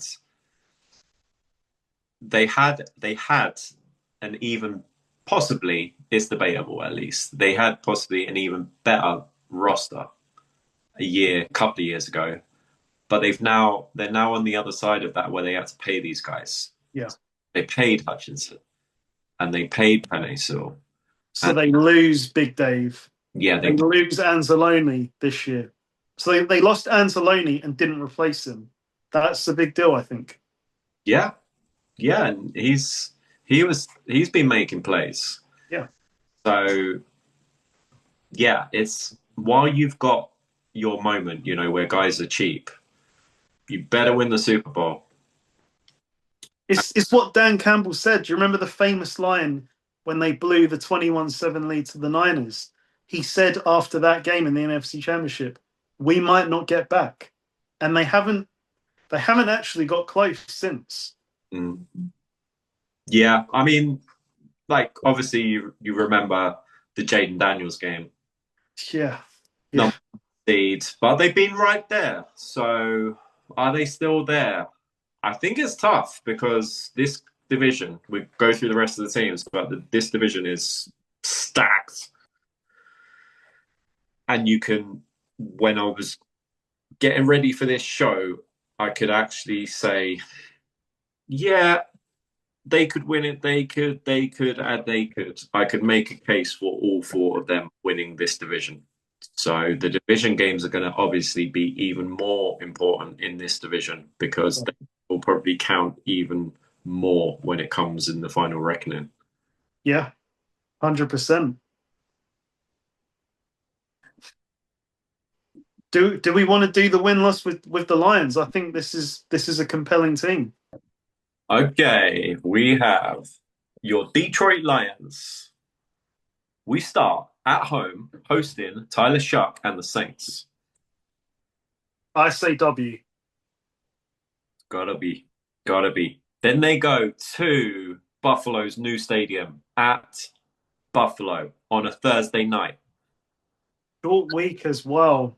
Week 2, Thursday night. I tell you what, it could be a classic. Could be. I'm gonna say loss. Yeah, grass field, dome team. Buffalo famously got the grass, the real grass as well. Then they host the Jets. That's a W. That's a bounce back. Aaron Glenn revenge game. They go to Bryce Young and the Carolina Panthers. This is one of those, like it could be one of those slip ups, but I'm gonna say W. All right. Go to the Arizona Cardinals.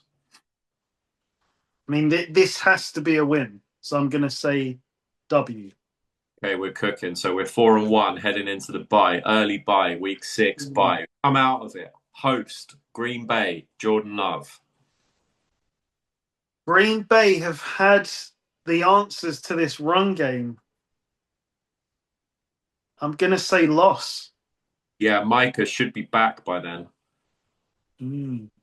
So we got a run of division games. We host the Vikings. These ones always, yeah. This particular match, Lions Vikings, very unpredictable. I'm gonna say W. Okay. But the Vikings defense could just wreck this game. Right, exactly. Then they go to Miami, at Miami. I'm gonna say win. Okay, so we're cooking. We're 6-2. Host the Patriots.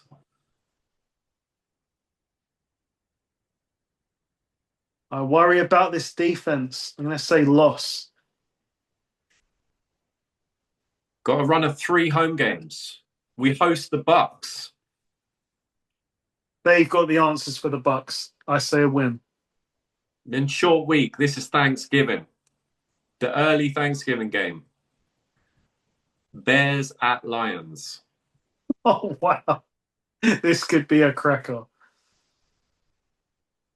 Ben Johnson. The Lions lose a lot on Thanksgiving. I'm gonna say loss. Okay. Then we go to Atlanta. They should have enough for Atlanta. I say bounce back W. It's after Thanksgiving, so they have extra rest time. They host Cam Ward and the Tennessee Titans. W. So we're what? We're 9-4 now. 9-4, and then we go to the Vikings. This is a loss. This is one of those ugly losses, I think. We host the New York Giants. Ooh. How good are the Giants at this point of the season? Are they still playing? Week 16. This is tough. You don't know what Giants you're going to get. The Giants always win those garbage time games, you know? Yeah, they love week 16, week 17. I say a Lions W. Yeah, I agree. And then we go to Chicago, week 17. The weather will be brutal. I say a loss here. We end with Green Bay on the road to round out the schedule. At Lambeau Field. Yeah, I don't see good things here. That's a loss. 10-7. 10-7, and their over under with Vegas is 10.5. So you have them under just. But I see what people are saying about the schedule. There's a few in there that I lent loss that I could have gone win, I think. Just a few. So you could a 10-7 could be a 12-5. They could start. They probably should as well start 4-1. Saints. Okay, I've got them losing to the Bills. Yep, Jets, Panthers, Cardinals. So it should be 4-1. exactly. Green Bay, coin flip game, 5-1. Say we'll give them the coin flip. They split the Vikings. They could sweep the Vikings, but say they split the Vikings, 6-1. Dolphins, 8-1. They could be 8-1 at this point. Host the Patriots. Right. And we're talking what? 4-1, 5. 8-1 if they beat the Patriots. 8-1 when Tampa come into town. They'll still be favourites in that game. 9-1. They love playing Tampa. Could be 9-1 at Thanksgiving with the Bears coming to town, and they could beat the Bears. They could be 10-1. They go to the Falcons. They could be 11-1. The Titans 12-1. Vikings so split 12-2. Giants at home 13-2. At the Bears, okay, 13-3. We'll give them. Lose to Green Bay last game, going to be brutally cold there. 13-4. They're still 13-4. That's probably win the division. Probably enough, yeah. And that's the thing we've seen with this group that if it does come together, they like this offense is unbelievable. Like if the offensive line has been like repaired, shall we say, like they've made the changes they've needed to make, this offense can score better than anyone, really. Like Yeah. this is the team that puts up 50 like there's no tomorrow Mm-hmm. when things are going well. Yeah. So yeah, I could see a 13 win season quite easily. Yeah. The start of their schedule is nice. Yeah. This is a team that I enjoy watching, and so I'll be very intrigued to see if they get there. Yeah. Okay. So we move on. Another team in this division who finished 9-8 was the Minnesota Vikings. They finished third in the division on the tiebreaker. It is year 5 for Kevin O'Connell as head coach. The big signing, well, I'd say, yeah, the big signing at quarterback, Kyler Murray on a 1-year deal, who has been named the starting quarterback. Yep. Yeah, I mean, notable additions, really. Kyler Murray and I say Jawan Jennings as their third receiver. Defensively, their 18th pick, Caleb Banks, an edge rusher. And you'll know better than me, James Pierre from the Steelers at corner. He's okay. He's okay. He won't. Yeah, he's okay. I don't want him starting. Okay. Rotational piece, okay, but if he's my starting corner, then yeah, I should be looking to upgrade. But he won't let you down. Okay. So, I mean, when I thought about strengths, in block capitals in my mind, the first thing that came to mind was coaching. Yeah, Because they effectively have a head coach on offense and a head coach on defense. And that's not to slight Kevin O'Connell. He is the head coach. But it tells you what I think of Brian Flores on the defensive side. And when you look at this receiver trio that we've talked about before, Jefferson, Addison, and Jawan Jennings. Jawan Jennings is your third receiver. He proved last year he's not a number one. But my goodness, that's a great number 3 to have. And I just want to take this moment to say I am surprised at the way Justin Jefferson has been disregarded. And I know that is because, last year, right?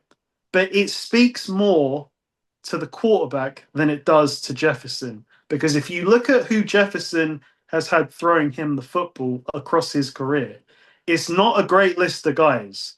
He is still him. That's all I'm trying to say. So this talk about Jefferson not being a top two receiver anymore, I will stand firmly on it and say, yes, he is. He might still be the best receiver, but that is a fair debate with his former teammate, Jamar Chase. Anyone else, I'm sorry, I'm not going to go on recency bias. I'm still taking Jefferson personally. And as I said, I think it speaks more to McCarthy's struggles last year that he couldn't get Jefferson the football because we've seen my guy Nick Mullins give Justin Jefferson 200-yard games. Who else? Okay, Darnold. Darnold's a very good quarterback. We saw the results with him. But the other list is not great. Like, he's had some guys I can't even think about right now. Okay, Josh Dobbs. Josh Dobbs was still able to get Jefferson the ball. So this receiver group, this trio might be the best trio in the league. It's certainly in the conversation. Don't forget Hawkinson at tight end. He's Hawkinson at tight end. Wow, and Aaron Jones is a good receiving back out of the backfield. He is, yeah. Look,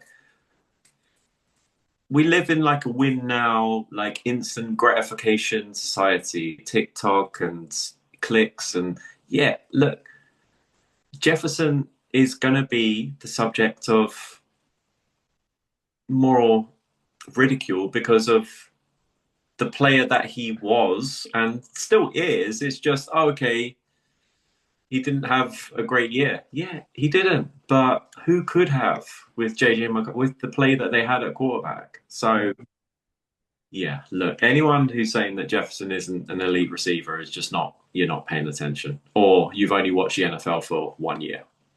Yeah. So, yeah, I don't really give that any time or credit whatsoever. Yeah. But, yeah, the Vikings to me are, like you said, you did sum it up perfectly. The strengths you can put with the Vikings, just say coaching, just all around. Yeah, you said it perfectly. They've got 2 head coaches and 2, probably you could argue, elite level head coaches. And they're on opposite sides of the ball. So it goes, it's perfectly for Minnesota. Because when you go through the roster, like, especially on defense, you're like, yeah, they're okay. I mean, they're okay. But Flores just seems to overcome things through schemes, and the guys are extremely well prepared. They know exactly what they're doing. They confuse, as you know, sorry to remind you, they confuse quarterbacks like they did that game. That 49ers game was just crazy. Like, people would think of Brock Purdy as at least top half of the league kind of level of starting quarterback, and just thoroughly bamboozled and confused by what on earth this defense is doing on a down by down basis. And there's been multiple games against the Niners. Like, I think you're referring to the one where Purdy threw 3 picks from maybe 2 years ago. Last year, we simply couldn't move the ball. Like, we couldn't move the ball for 3 quarters, and by then it was hard to come back. And they're a fascinating team. I remember saying this to you before. They're a fascinating team. Like I said just now, at least the guys on defense, like the personnel wise, you wouldn't look at this defensive roster and go, oh wow, they're gonna be successful regardless. No, they are just put in the situation, through the coaching and through the scheme, and they run the highest amount of blitzes per play in the NFL, and they also run the highest amount of base personnel percentage in the NFL. And their base personnel is a 3-4. So they line up in the 3-4, but they also blitz the most out of the 3-4. So your Purdy's and your quarterbacks who see the 3-4 coming out again, they don't know if they're blitzing. They don't know which guys are coming and which guys are dropping into coverage. They just don't know, because it's the same look play after play after play.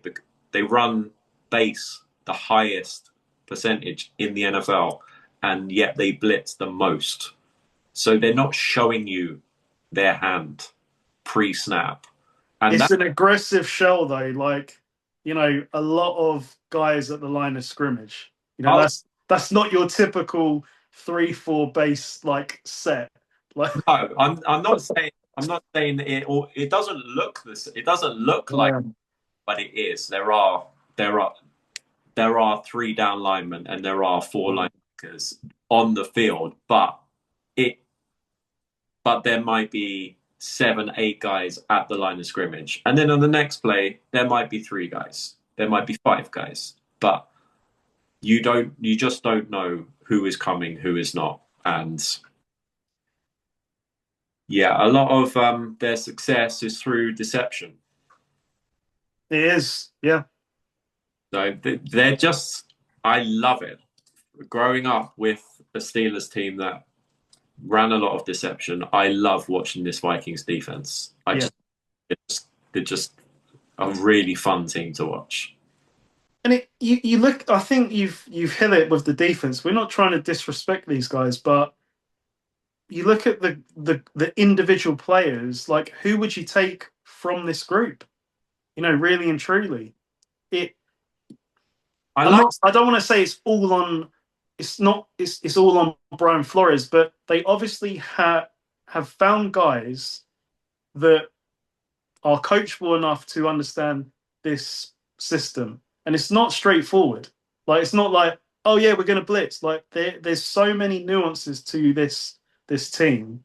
And okay, obviously the guy I love is the screen whisperer, as I'll call him, Andrew Van Ginkel. But seriously, do not throw wide receiver screens on this team, because the guy is looking for it. It feels like every play. Like, he's like there. Like, my first read is, are you throwing a screen?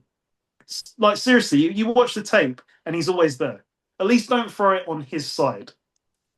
It does work. It does make sense as well, because if the quarterback does not know who's blitzing and who's not, then he wants to get rid of the ball as quickly as possible. If he's not totally comfortable with what's happening, he wants to get rid of the ball. He doesn't know. He can't let the play develop because he doesn't know where the pressure is coming from. They're not telegraphing what they're doing until the ball is snapped. At least it's not clear that they're all there, or that none of them are there. And if they're not there at the snap, then they come in post snap. And yeah, so it makes sense as well that Anzalone is going to look for a screen, because a quarterback being confused would throw a screen. He does want to dump it off. But that's not just, I like their linebacker. I think his name's Blake Cashman. He's good. He's a good player. And Van Ginkel, as you said, guys in secondary, yeah, they're okay. But you're not like, there's not a Pat Surtain back there. There's not like a superstar on the D line, but they're okay. Dallas Turner's done okay so far, but they're not. But as a collective, with the coaching, they are very, very good. So they give them a shot. And with the offensive scheme, if Kyler Murray can be even okay, then this team can be very successful, because let's be honest, they had very poor play at quarterback last year and they still had a winning record. So they could win this division, because coaching counts for so much in this league. It really does. And, I think their record flatters them a little bit, because I think they won like 4 in a row at the end, but they still won those games. Yeah. And it's what you said on defense. Like, I want to say, like, oh, well, the obvious weakness is I don't see like that blue chip edge rusher, but the coaching makes up for it. It feels like it just does. Yeah. Yeah, scheme. You have to be. Yeah. You have to, they are in the right situation. I mean, imagine if they did have super talent on defense, then wow, this could be a lot of fun to watch. But Yeah. And it almost feels like maybe like an elite edge isn't what would maximize them. It's almost like a sort of prime Jalen Ramsey when he was at the Rams that you could move all over the place is what would really kind of elevate them. mm, But I think I've got an I want to say this weakness is an odd weakness. I actually feel like their weakness might be at running back. And that might sound strange because like we know Aaron Jones is certainly like a pass catching point of view very good. But I sort of look at like Aaron Jones from a running point of view, he's okay. Jordan Mason, my ex-Niner, he's okay. Kevin O'Connell wants to run the football. And I almost feel like those two guys aren't fully maximizing what they want to do. Like if they could just, and I know it's hard to do. It's easy to say, hard to do, but it's almost like if you could find that elite running back, you might see quite a significant elevation the way the Niners did when they got CMC. yeah, We always said, oh yeah, Shanahan can run the ball, yeah, but when CMC arrived, took it to a whole new level. And I could see the same thing for them. yeah. I heard they were looking at free agent running backs and even in the draft, and sometimes the chips don't fall the way they. Yeah. So I think they were, if the rumors are to be believed, they were aware of that and they would have taken an upgrade if one were available. But they're, from the looks of most of the situations that personnel decisions that they've made, they seem to be quite a well-run organization. Just can't figure out the quarterback. So a good team isn't going to overpay for a running back that they're not certain of. And yeah, like you said, these guys are okay. Jordan Mason is okay. Yeah. But do I want him as my starting running back? Probably not. But he won't let you down. He's dependable, but I don't know. Yeah. Yeah, you could look at that and go, we could upgrade.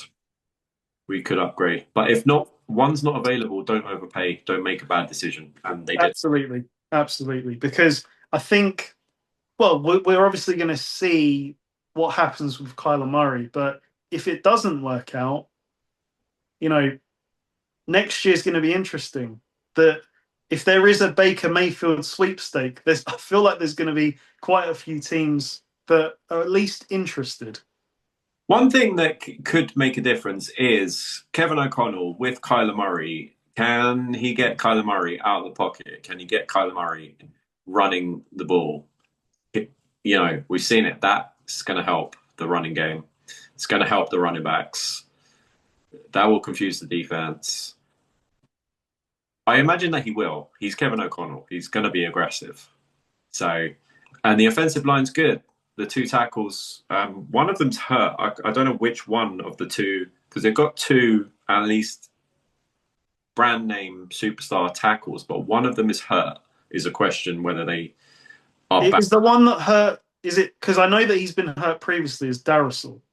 Okay, yeah. So O'Neill's healthy. I wasn't sure which one. Yeah, if they're both on the field. Then you could see Kyler Murray running the ball.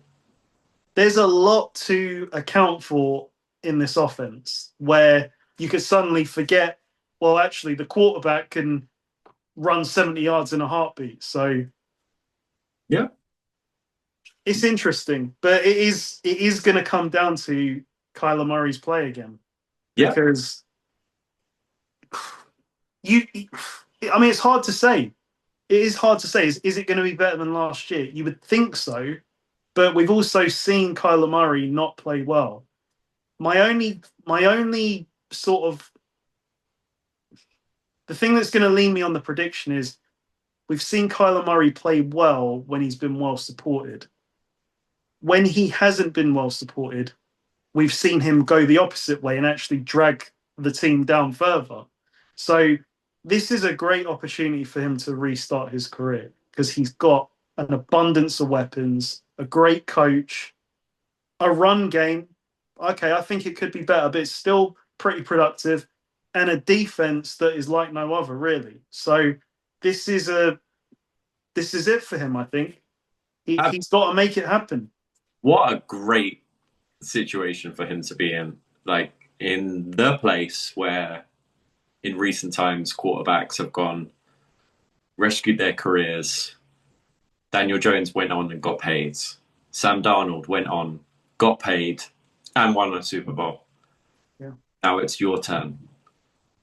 Yeah. So over to you. And you're a free agent with a no trade clause heading into this year. So Interesting. the chips are on the table for Kyler Murray. Yeah. I think, like, really, who would you have more confidence in going into the year, Lions or Vikings? Um, that's tough because I've got both teams around about the same. But with the Lions, with that schedule, Mm. I do think the Vikings. I think the Vikings have a higher ceiling Mm. than the Lions. Because they're like, well, they're more well rounded. Yeah, because if Kyler Murray can even be okay, this this is a team win the division, can advance in the playoffs. You can hang your hat on their defense, Yeah, and that's where it falls flat for the Lions a bit. They they have to win through their offense, I think. And as you said it, they're retooling their offensive line, and that's a major question. If that falls through, they they fall flat. I Whereas I mean, think with the Vikings, if Kyler Murray gets off to a slow start, well, their defense might be able to keep them in games until he figures it out. but yeah, that's it with the Vikings. If Kyler Murray can at least be okay, then I think the Vikings could be very, very, very good. Yeah, And I think a lot of people are overlooking the Minnesota Vikings. agreed, agreed. Yeah, let's move on to the Packers. Yeah, so the Packers, Packers 9-7-1 last year, yeah, second in the NFC North. Year 8 for Matt LaFleur as head coach. His record overall 76-40. So you'd say that's pretty impressive. It's year 4 for Jordan Love as the starting quarterback. I know he sat for a couple of years. They did sign Christian Watson to a 3-year extension. Micah Parsons, I think, is going to miss a number of games at the start.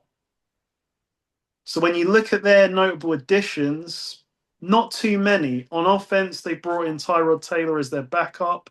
They've brought in Sky Moore to be, a fourth or fifth receiver, I think. I don't know if he's going to start as yeah, the returner. yeah. And on defense, they've brought in Javon Hargrave, who amazingly the Niners are actually still paying for, and Zaire Franklin, I believe, from the Colts. Mm-hmm. They did lose Quay Walker to the Raiders. Yeah. I think the team is still pretty much as it was. They lost Rashawn Gary as well. Oh, they lost Rashawn Gary. Yeah, Yeah. exactly. I think he walked, or they got a very late round pick. Trade to the Cowboys. Yeah. Yeah, yeah, it was nothing, not hardly any compensation. But the Packers, like when I looked at the Packers, this team were a potential number 1 seed in the NFC last year, playing the Broncos. They were up against the Broncos, and Micah Parsons got hurt, and then boom, we saw what happened. And then they were in the game with the Bears, and then Caleb Williams and Ben Johnson did some crazy stuff in the fourth quarter, and then they came back. So their season could have been a lot different than what it was.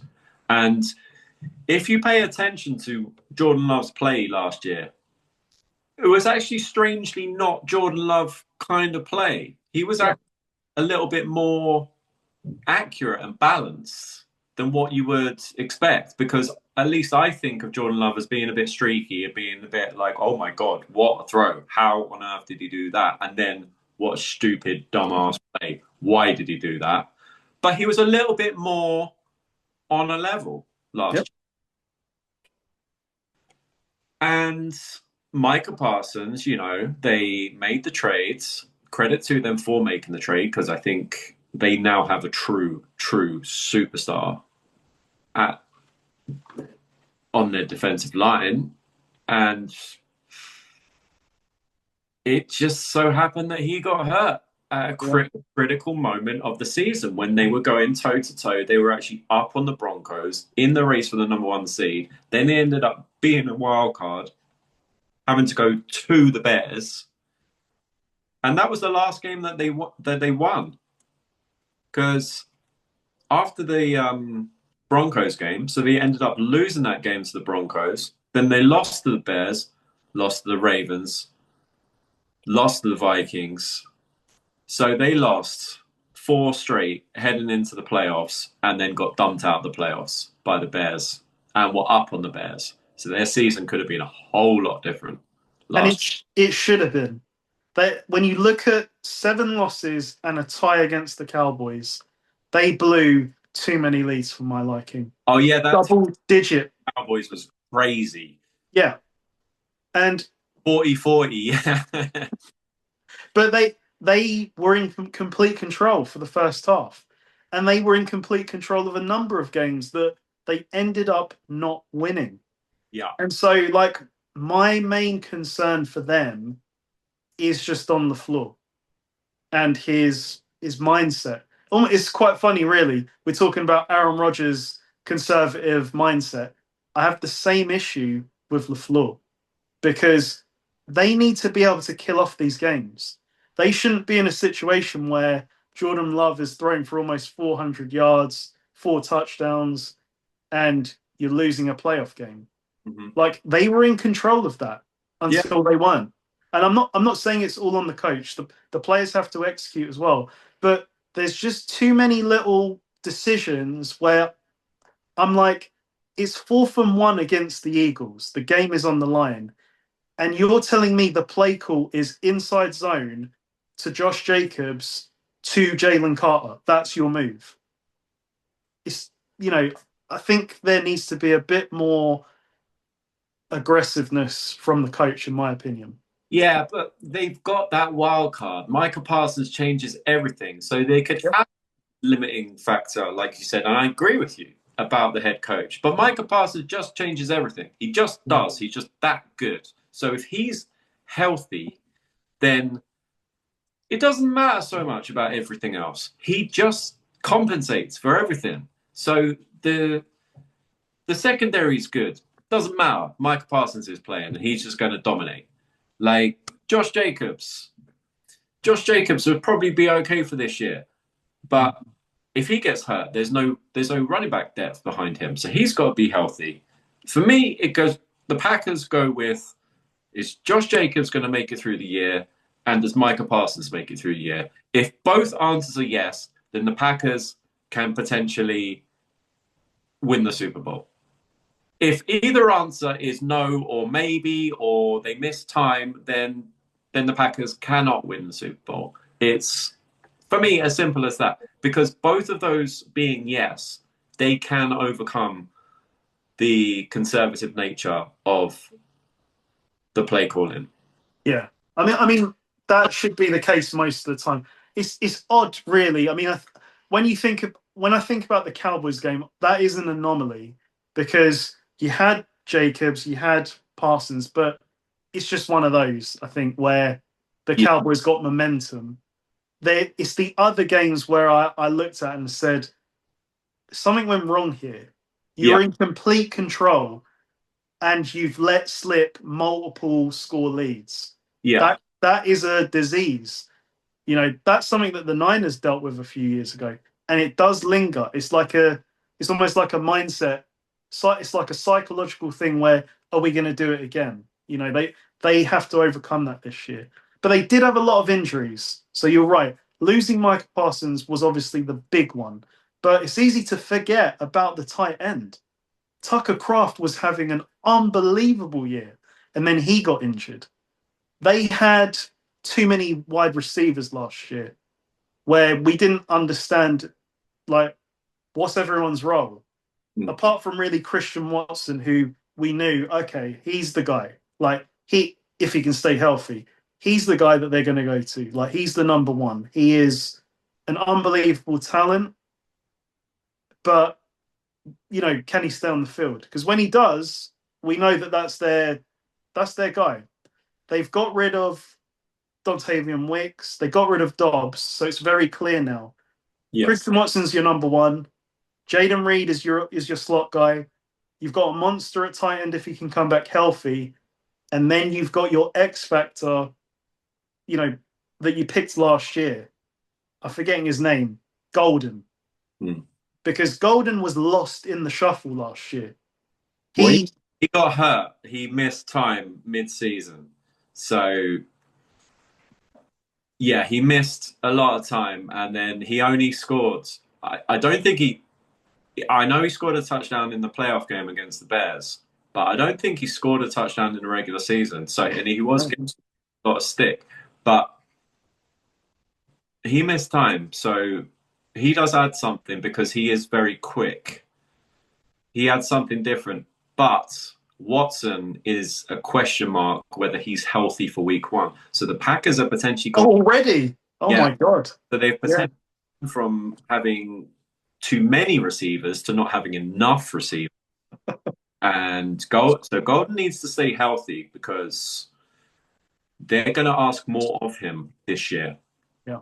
He was productive when he was on the field last year, but people want to see those touchdowns, and he didn't catch touchdown passes. But if you look at the play,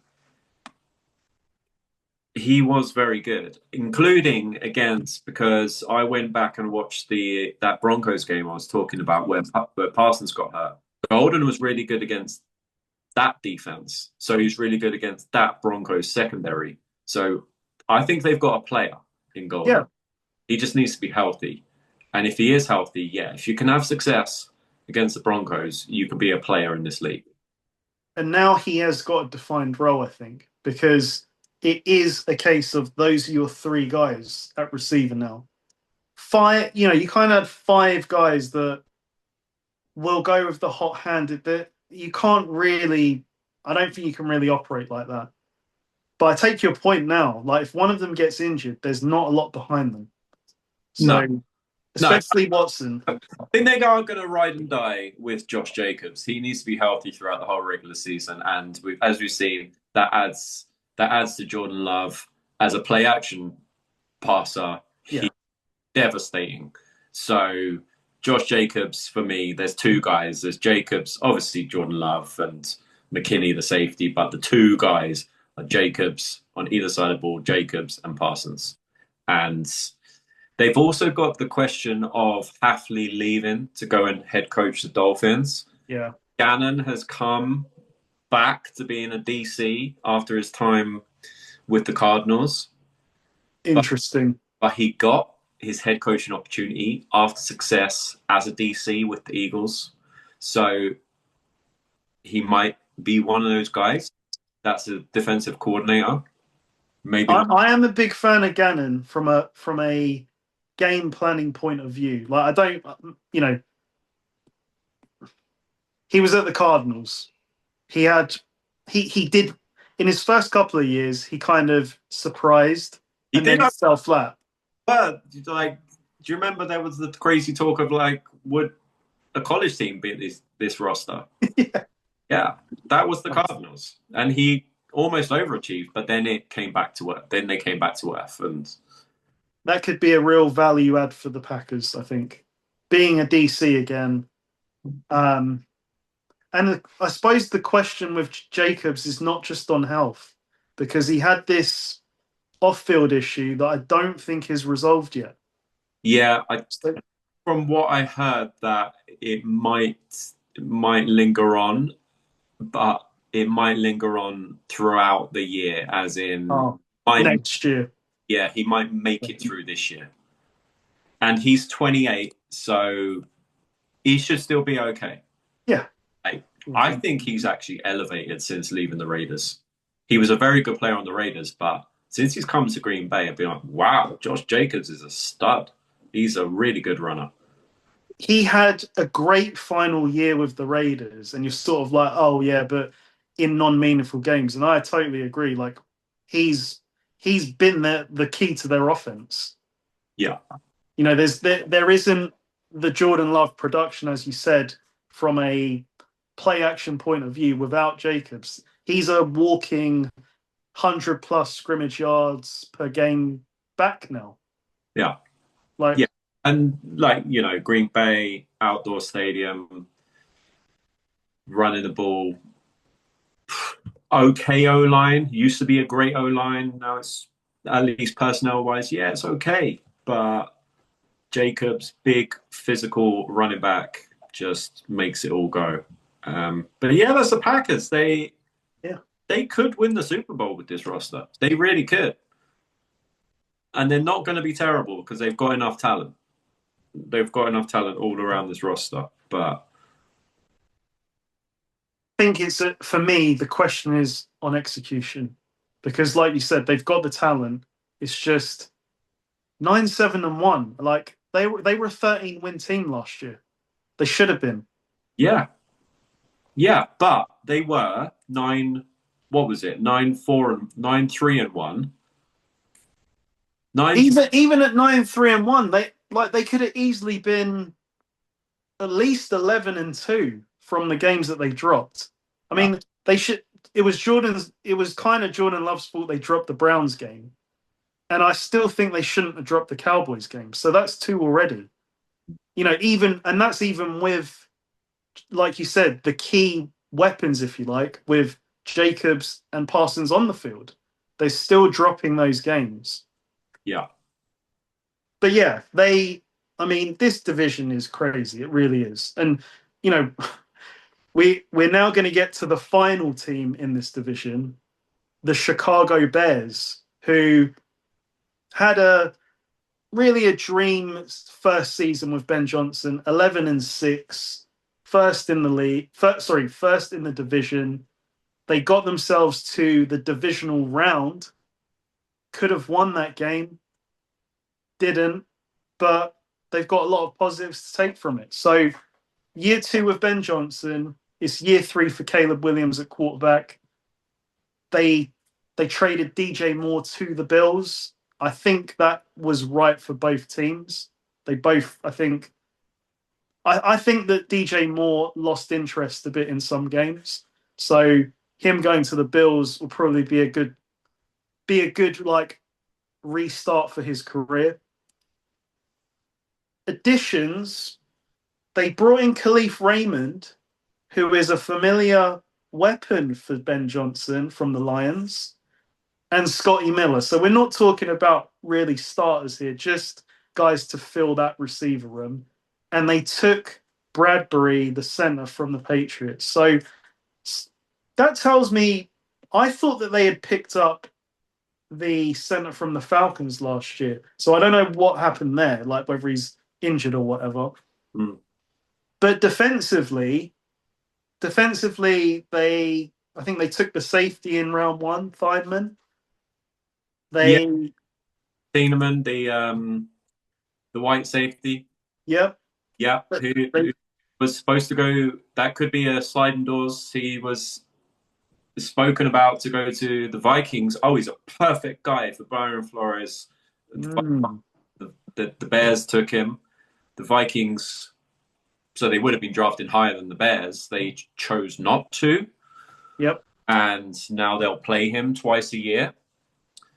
He's very well thought of, the safety. Jalen Johnson's still a stud at corner, and they took. They got unlucky because they signed Kobe Bryant at safety, and he's out for the year. Oh damn! I was just going to say they've got Kobe Bryant. Yeah. So that's a tough loss. And then the last defensive player I noted was Devin Bush. Yeah, I'm not going to be influenced by his time on the Steelers. So Devin Bush is a different improved massively. he's a guy. He's okay, Yeah. but he's not going to make a difference. Mm. So, what are your thoughts on the Bears for year two? Do you see this progressing, or are they going to take a step back? I don't know. The Bears are a very confusing team because like they won games that they probably shouldn't have last year because they came up with some magic in the fourth quarter. Is that sustainable? Yeah, Or can they improve enough in the first three quarters of games to not have those situations in the fourth quarters? And that I know that sounds ridiculous, but that happened time after time, it did. and even in the playoffs. And Caleb Williams, like, he's a very, very tough quarterback to evaluate because he has those clutch moments, and those are the highlight reels, and those are the headline moments. Yeah, he came back, he pulled it out, and he won the game.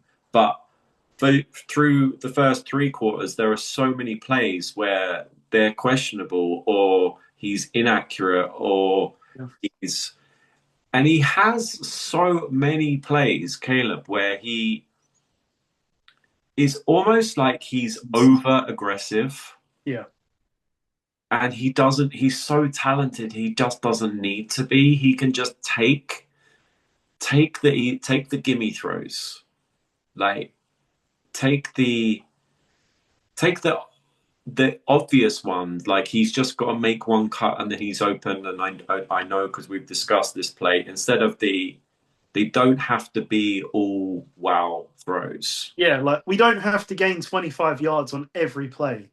Yeah. Like, that'd be lovely, but you can take the check down, is I think what you're trying to say.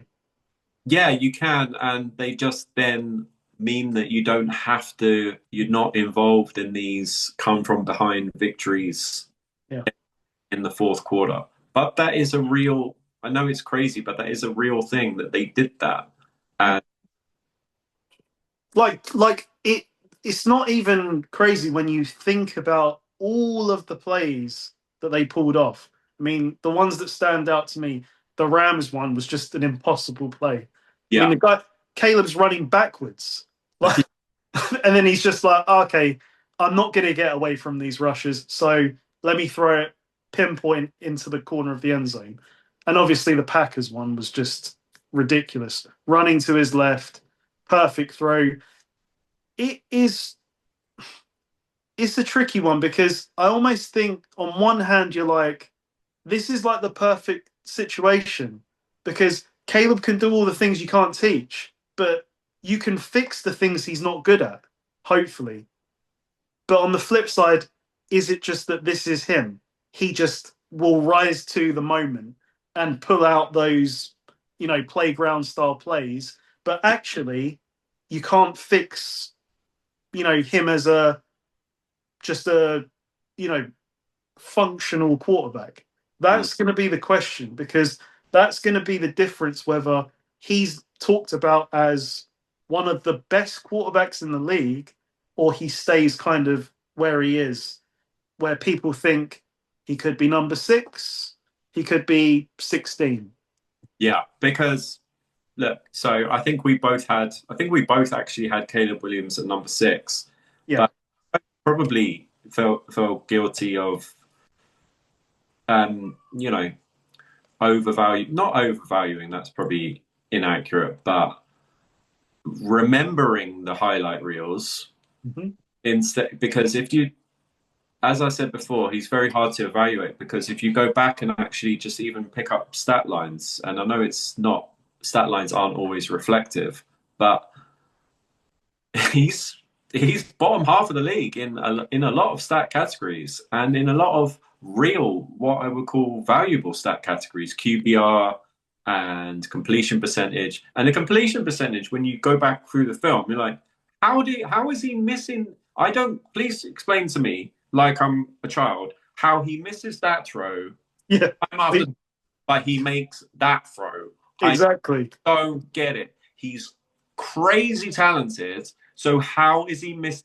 Does he just does he need that challenge? Does he need that? Oh damn, we're down. X amount of points in the fourth quarter. We got this much time on the clock. Right. Does he need that challenge? Yeah. Can he just mature into the guy who's going to dominate through the first three quarters of games where the team are ahead? Because he's talented enough to do that. Yeah. It he doesn't make sense on film when you watch him. Just doesn't make sense. I think I'd put him at 6, mainly because of Ben Johnson and my confidence level that he's going to find a way to fix some of these things. Because Yeah. as you said, some of the throws that he misses, you're like, if that was someone else, you'd be like throwing them out the league. You'd be saying, how are you missing like a wide open just crosser? Like you shouldn't miss that ever, but he does miss those. So, but the potential is really, really exciting with this. Yeah.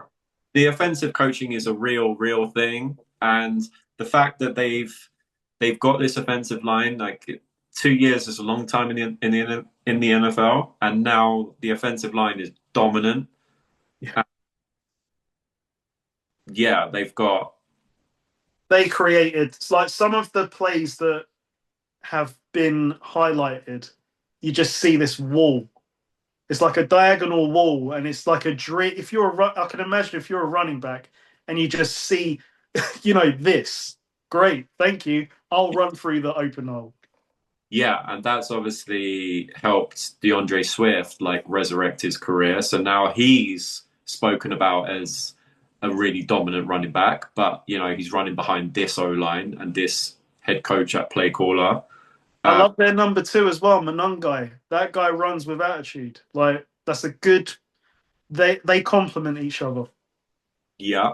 On defense, the secondary, I quite like the secondary, but the defensive line, not great.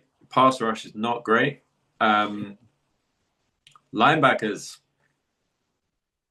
Devin Bush is starting. Sorry, it's not great. But it's kind of what you said last week with this. Like they've got good enough secondary players, but the front 7 is underwhelming. So it's almost meaningless. Yeah. Eventually, guys get open. But yeah, the O-line really makes this team. They could repeat, they could improve, or they could regress slightly because DJ Moore gone. Now you're asking Burden and Rome Odunze to step up. I was underwhelmed by Odunze. I've got to say, like, it was year 1, so I'm not saying he's not going to be good, but I feel like he will have to step up significantly. Whereas with Burden got kind of a late role in this team, and I could see him being a player. And the tight ends looks really. Oh, the tight end, yeah, Loveland. He really just got stronger throughout the year. So it's a young group, young weapons. Yeah, interesting with the head coach and the quarterback. How's that going to develop into year 2? Because the ceiling is the Super Bowl. It has to be. They made the divisional round. They took the Rams, who were thought of as being a Super Bowl team, to overtime. Yeah. They came back against the Packers. I mean, is that... You think of the play that turned in that Rams game. Like, I'm not really sure who was at fault. I mean, you could blame Caleb because you got to say, well, you're in overtime, protect the football. But if you watch DJ Moore, he's watching Caleb and then he's not. And he just stops on his route. So I don't know whether that's where the route ended or whether he just lost interest in the play. But either way, they could have easily won that game. But they were very close. Like, they'd made the stop. They needed a field goal. I think Caleb's receivers have got to never give up on the play because he's the play's always alive, isn't it? Because Caleb's try to make something happen. Yeah. In So the to me, it felt like the okay. You could say questionable decision given the context of the moment, but DJ Moore looked like he stopped his route. So There is also the argument that that they won't be able to do it as many times in the fourth quarter. They had their like their all their luck in one year last yep. year. And maybe that was the year where they needed to take it the whole way. Maybe, they do go and beat the Rams in overtime and then they go into Seattle and somehow pull it out against because they're on this crazy run where Yeah. crazy things happen in the fourth quarter.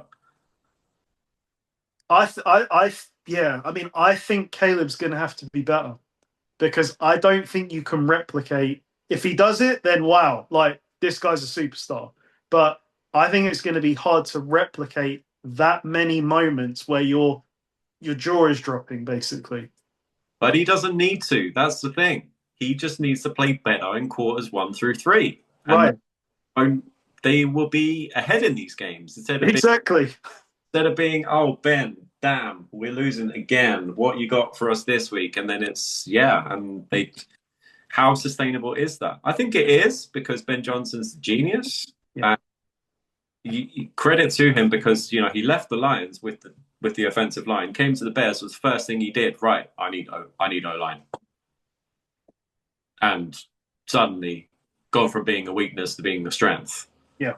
And it is very exciting with the Bears, but they're a very hard team to evaluate just because of the variability at quarterback play and the crazy nature of their games. Like, how do you decide whether that continues, improves, or regresses? It's a tough ask. And defensively, you've got to say there's massive question marks because they were in just shootouts at the end of the season. If there was an opportunity to get a guy, you know, they are the team that need that premier rusher, I think. Yeah, we did say last year you need a pass rush. They haven't been able to solve that in the draft yet or in free agency. Yeah. I don't think Ben Johnson's the type of guy though that's going to be like, well, we'll just get the best option. Let's trade for the best option. It has to be like, and I'll just throw this. I'll just throw this name out there. Let's just say Max Crosby was healthy and available. They would be like, we will push the chips in for him. Yeah. They're not going to do it for you know a lesser than just to do it. I think, Yeah, which is the right call. think they're a candidate. They remind me of like the Bills back in the day. Like, okay, just go and take a shot. Go and pick up Von Miller in free agency if you've got the cap space. Go and Yeah. pick Joey Bosa in free agency if you've got the cap space. Why the hell not? Just if because Yeah, no long term like mortgaging of the future. Just like Joey Bosa's out there, he could be better than what you've got, yeah, and if he's not, it doesn't hurt you. exactly. Because they've got some guys, Montez Sweat, Grady Jarrett, like they're just getting older now, and they haven't made a difference so far. So, Agreed. and if you could get any production at pass rush, then the secondary is good enough Hmm. to, yeah, that could be a real key. A little bit more even play Yeah. at the quarterback position and a bit more of a pass rush, and then this could be a dominant team. Yeah.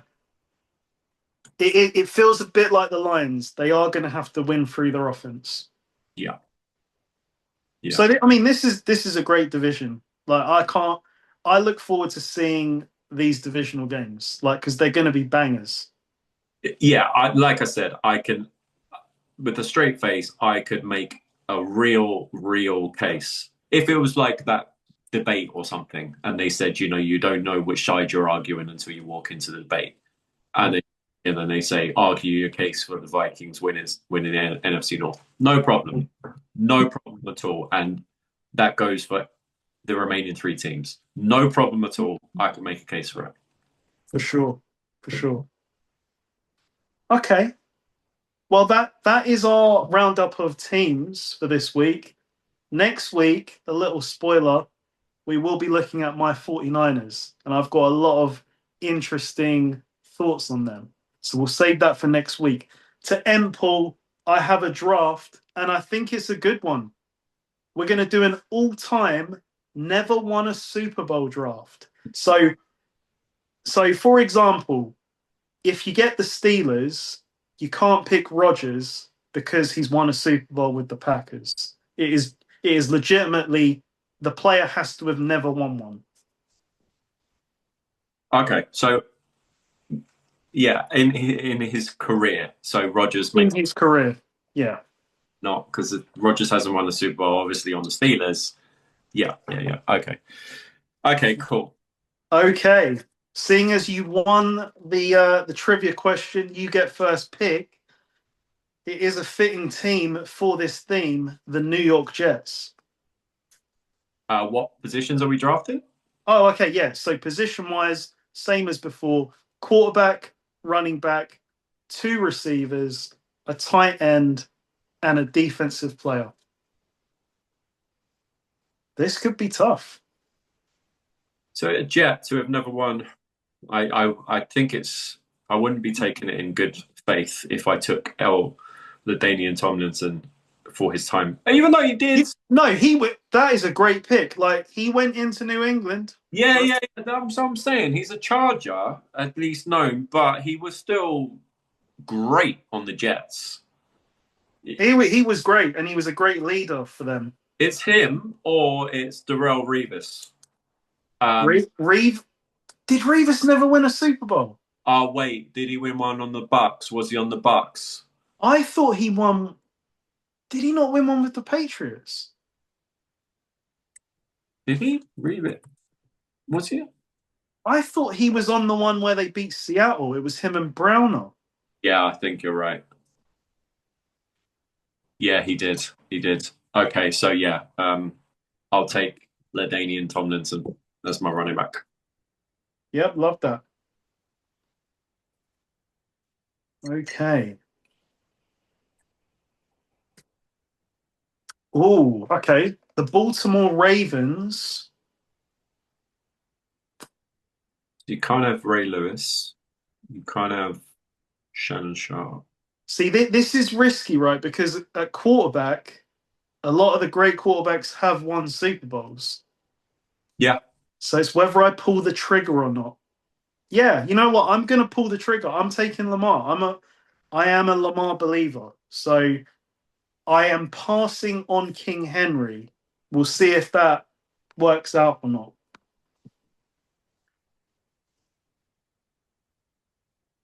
Okay, next up, you've got the Jaguars.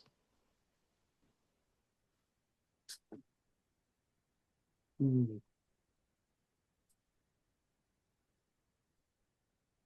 I can't take Jalen Ramsey. He won on the Rams. exactly. Damn. Uh,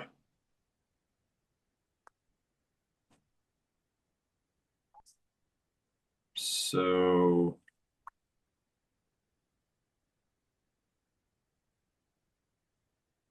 And Ja- obviously, being all time, it's not just past; it is present as well. yeah, Jimmy Smith. The I've taken a running back. I was thinking of Fred Taylor. I've taken a running back. Uh,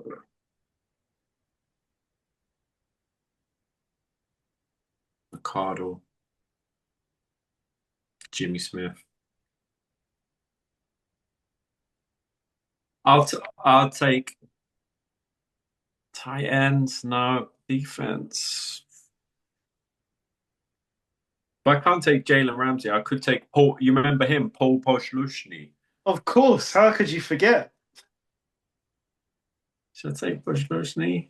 Or you could, just throwing out there Calais Campbell. Yeah,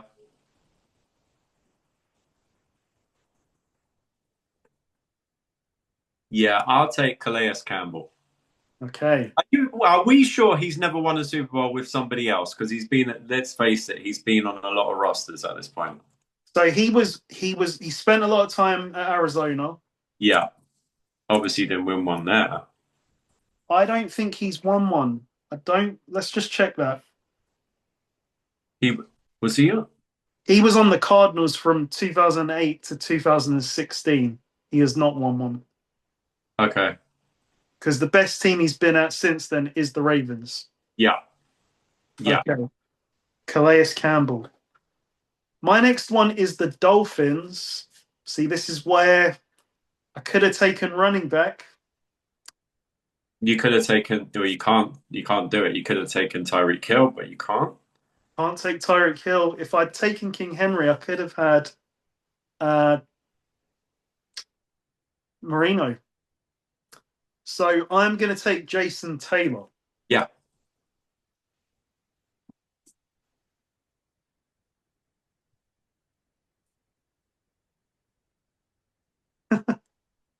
Why does this team always come up for you? The Chicago Bears.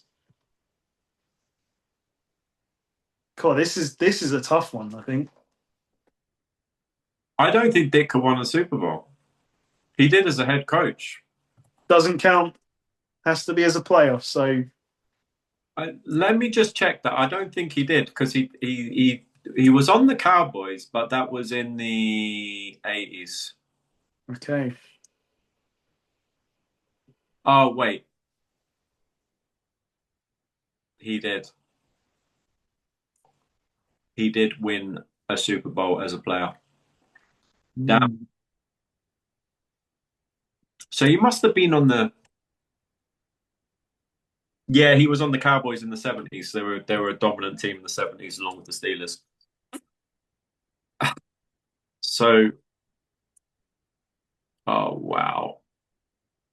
You may have to go present. So I'm thinking Brandon Marshall because I don't think he didn't win with that Broncos because he was too late. He wasn't on that Broncos team, the Peyton Manning Broncos team. Nope. So I don't think he's ever won a Super Bowl. Nope. Great pick. B Marsh. My next one is the Packers. Interesting. I I have all my weapons open.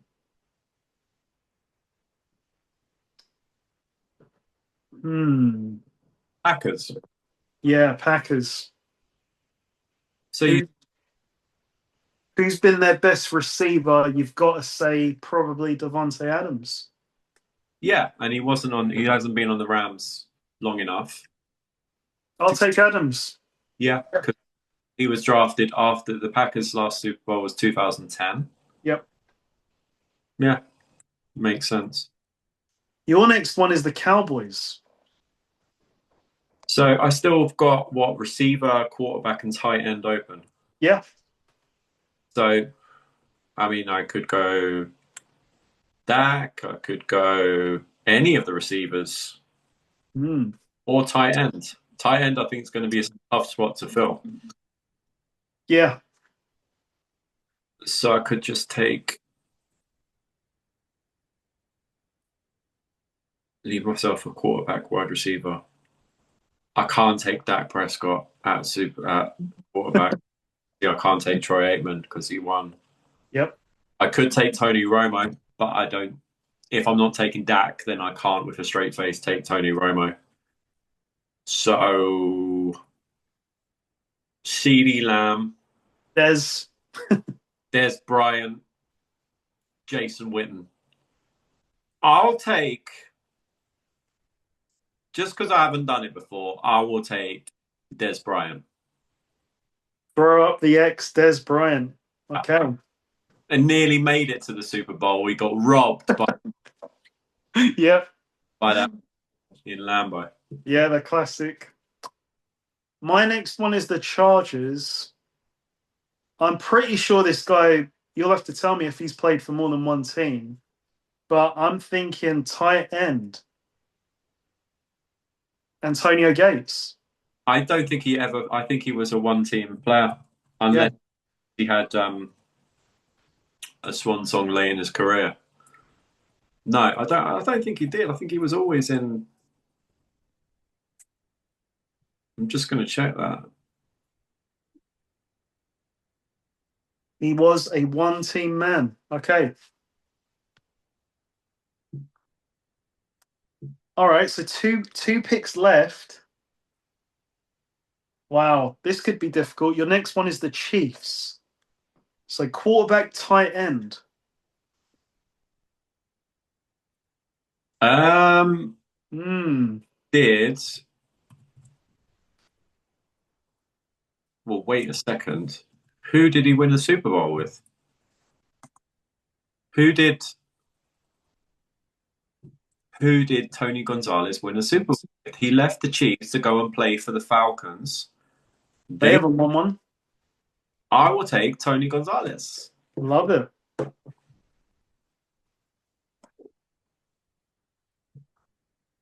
Okay, so I've got running back and receiver left.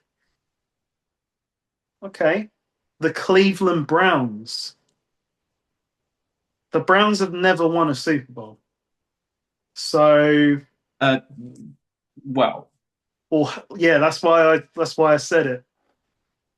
in modern times,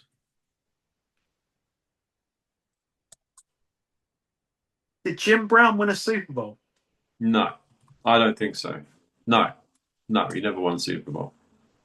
You know what? I think I've picked Jim Brown before, so I'm gonna be different, and I'm gonna take this player for the talent that he was. Give me Josh Gordon.